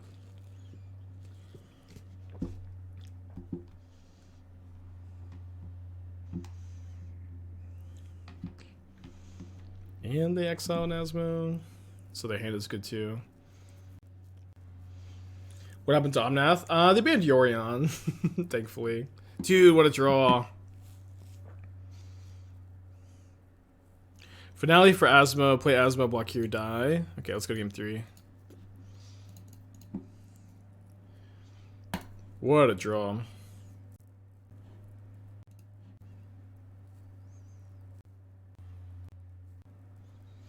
You can keep this hand. Jumbo's cutting Fable to play Ragavan. Do you think it's worth or just not the deck for Ragavan? Ragavan is good in the deck, you know what I mean? So so this is one thing too. Any of these card choices that we choose to play here, all of them are good enough, you know what I mean? And you're not going to see giant, huge differences if you play Ragavan or Fable or less Troll Kings. It's just not going to be that different because all these cards are good. Or the Research Desk, all these cards are good. They're good enough for the deck. What I like about Ragavan is you're not adding 3 mana card advantage card. You're adding an early proactive play. I think that I like that. However, I've played, you know, a lot of Ragavan decks, obviously, and it is my opinion that Ragavan is playable in Food, but of all the archetypes it's playable in, is at its worst in Food, where it is very difficult to remove a turn 2 blocker. It is very difficult to remove a turn 2 blocker to get through with your Ragavan, and that makes this card much worse. It is still Ragavan. It's still like one of the best 1 mana creatures ever printed. It has artifact synergies. It's good enough to make the deck, but this is why I'm not playing it. And I have not really missed the card, but it's also Ragavan. You know what I mean? If I talked about shooting Professor, how long did it take? Was it fun to do? It was definitely fun to do. It was really unique. It definitely felt like I wasn't in my comfort zone, which is fine. Shadowspear is nice, but it was definitely a very new thing for me. So Cookbook discard, Troll King. Cast Asmo, cast Cookbook, and then probably not discard anything immediately. But if they kill this Asmo, I'll kill their Ragavan, probably. Maybe discarding this Asmo. Maybe discarding the Finale. It was definitely fun. I enjoyed it. Brad and Amy, the professor, were awesome to work with. Shooting took like 3 or 4 hours, with like preparation and talking and doing a couple research and doing the intros and the outros and that kind of stuff. Yeah, it was good. Professor was also like just the best host ever. It's like the amount of like hospitality and care he put into it is awesome. And he also really cares about it too, which is always great to see. Like you could really tell like that the shuffle up and play stuff is like easily like what he enjoys the most doing, or at least that was the vibe I got. That like this is like really what he cares the most about between all of his projects and stuff. No, man, this stinking card, huh? How many people are the professor's film crew? I'd like 60 or 70. But most of them are like masseuses and therapists and chefs and people that will lift your caravan and carry you around so you don't have to use precious energy walking. Killed their Ragavan and Shadowspear. Killed my Shadowspear. Killed my Shadowspear. Inquisitor is going to Boseiju, Saga, the Asmo. I don't really care so much about this. Obviously, like they get rid of my Feasting Troll King, which is kind of obnoxious, but I just want to get the Steelseeker going to recover from this hidden Sugu. You know what I mean? I want to get some cards back.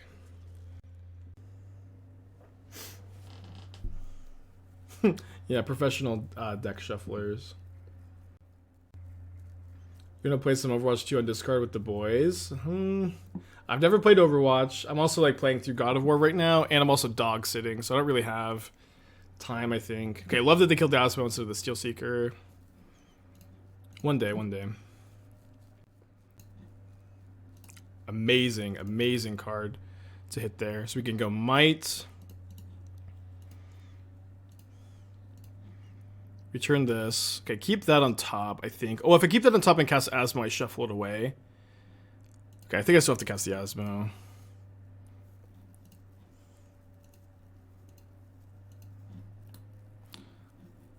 But I'll keep that just in the library. And I lose the ability to Haywire Mite to Hitotsugu. I think that's okay when I have Asmo Cookbook going. I really hope they obviously don't have second Hitotsugu. Man, Steelseeker is so nuts. I guess I should have graveyarded the Steelseeker because I get one more trigger, actually. Get one more trigger here. Oh no way! I found the land, so now I do get to Haywire Mite the Hitotsugu. Although maybe I should just hold it for a Leyline Binding. Because, like, does this even do anything? Not really. It's bad if they kill my Asmo and I didn't kill it, but it's good if they kill my Asmo with Binding. I'll do this. This is fine. It does feel good that you can beat Hitotsugu. You can beat the card. It is tricky though.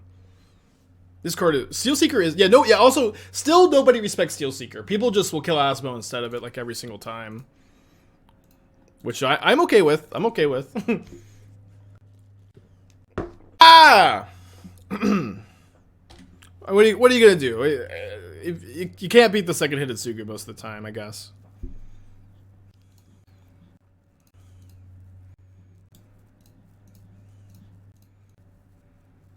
Can't cast it. It's fine. It's fine.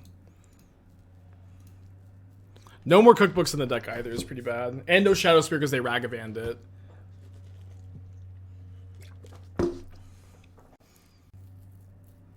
Okay, and a dead Steelseeker. Yeah, we still have one Haywire Mite, I think, and then one Springleaf Drum. Okay, maybe we can beat two Hitotsugus. Maybe we it would be something to beat both, huh? We got one of our Troll Kings exiled. We sided one out, but that is a good top deck here, especially because it grows the Saga tokens a lot. Oh no, we didn't side one out, so we still have 3 more to draw into. Think Hitotsugu is better than EE in general. It's better against me, but like one thing is like if you're playing a deck that's weak to Sanctifier, the fact that Hitotsugu can't kill Sanctifier is kind of tough. But and the E is also really good against this deck too.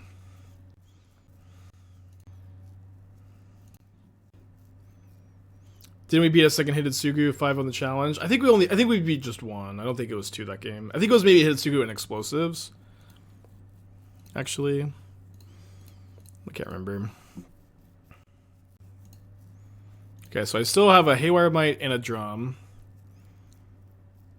I'm not going to be able to activate the Mite this turn, so I think I get Drum in case I find something I like off the Mutt here.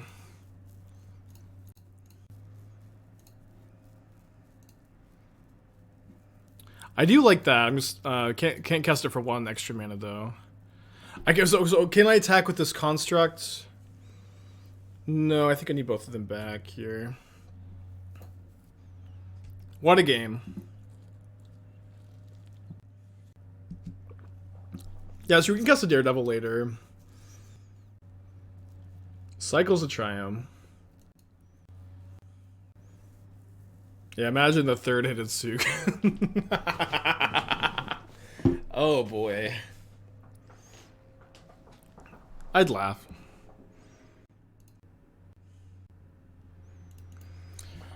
Okay. So again, my opponent Ragavanned my Shadowspear twice this match actually. They only have an attack with this Deshoba Brawler though. Did I like the Queen's Gambit? I did like the Queen's Gambit, yeah.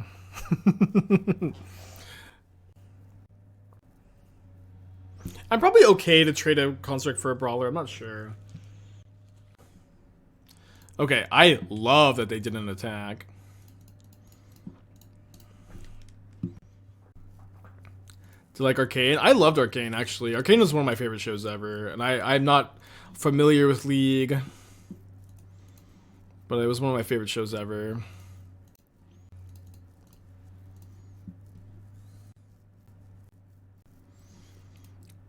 Okay, so all of these attackers are lethal already, but if I hardcast the Troll King, then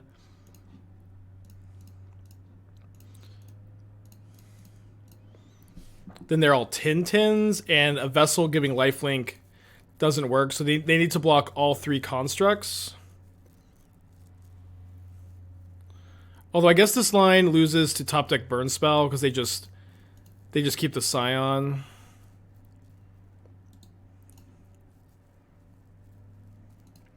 Yeah, can we play around top deck burn spell? I guess we can play around top deck tribal flames maybe, but not shocking.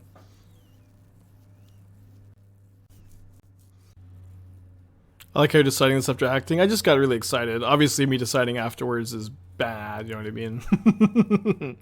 I just got excited. Might left for 2 life. I don't have the mana to might. So I'm dead to Lightning Bolt, Tribal Flames. We can have attacked with the Mutt. They just block with the Scion, actually. It doesn't really do much. Yes! Yeah, obviously should have thought more, but we won, so maybe not. Maybe yes. Dude, we just beat 2-hit Sugus. That's crazy. I could not believe we beat both hidden Sugus. And like it's not like they like flooded. They they have plenty of other pressure. Deck's nuts. Yeah, the casual 2.5 hour league. Ooh, open to Fable. Let's add it to the deck.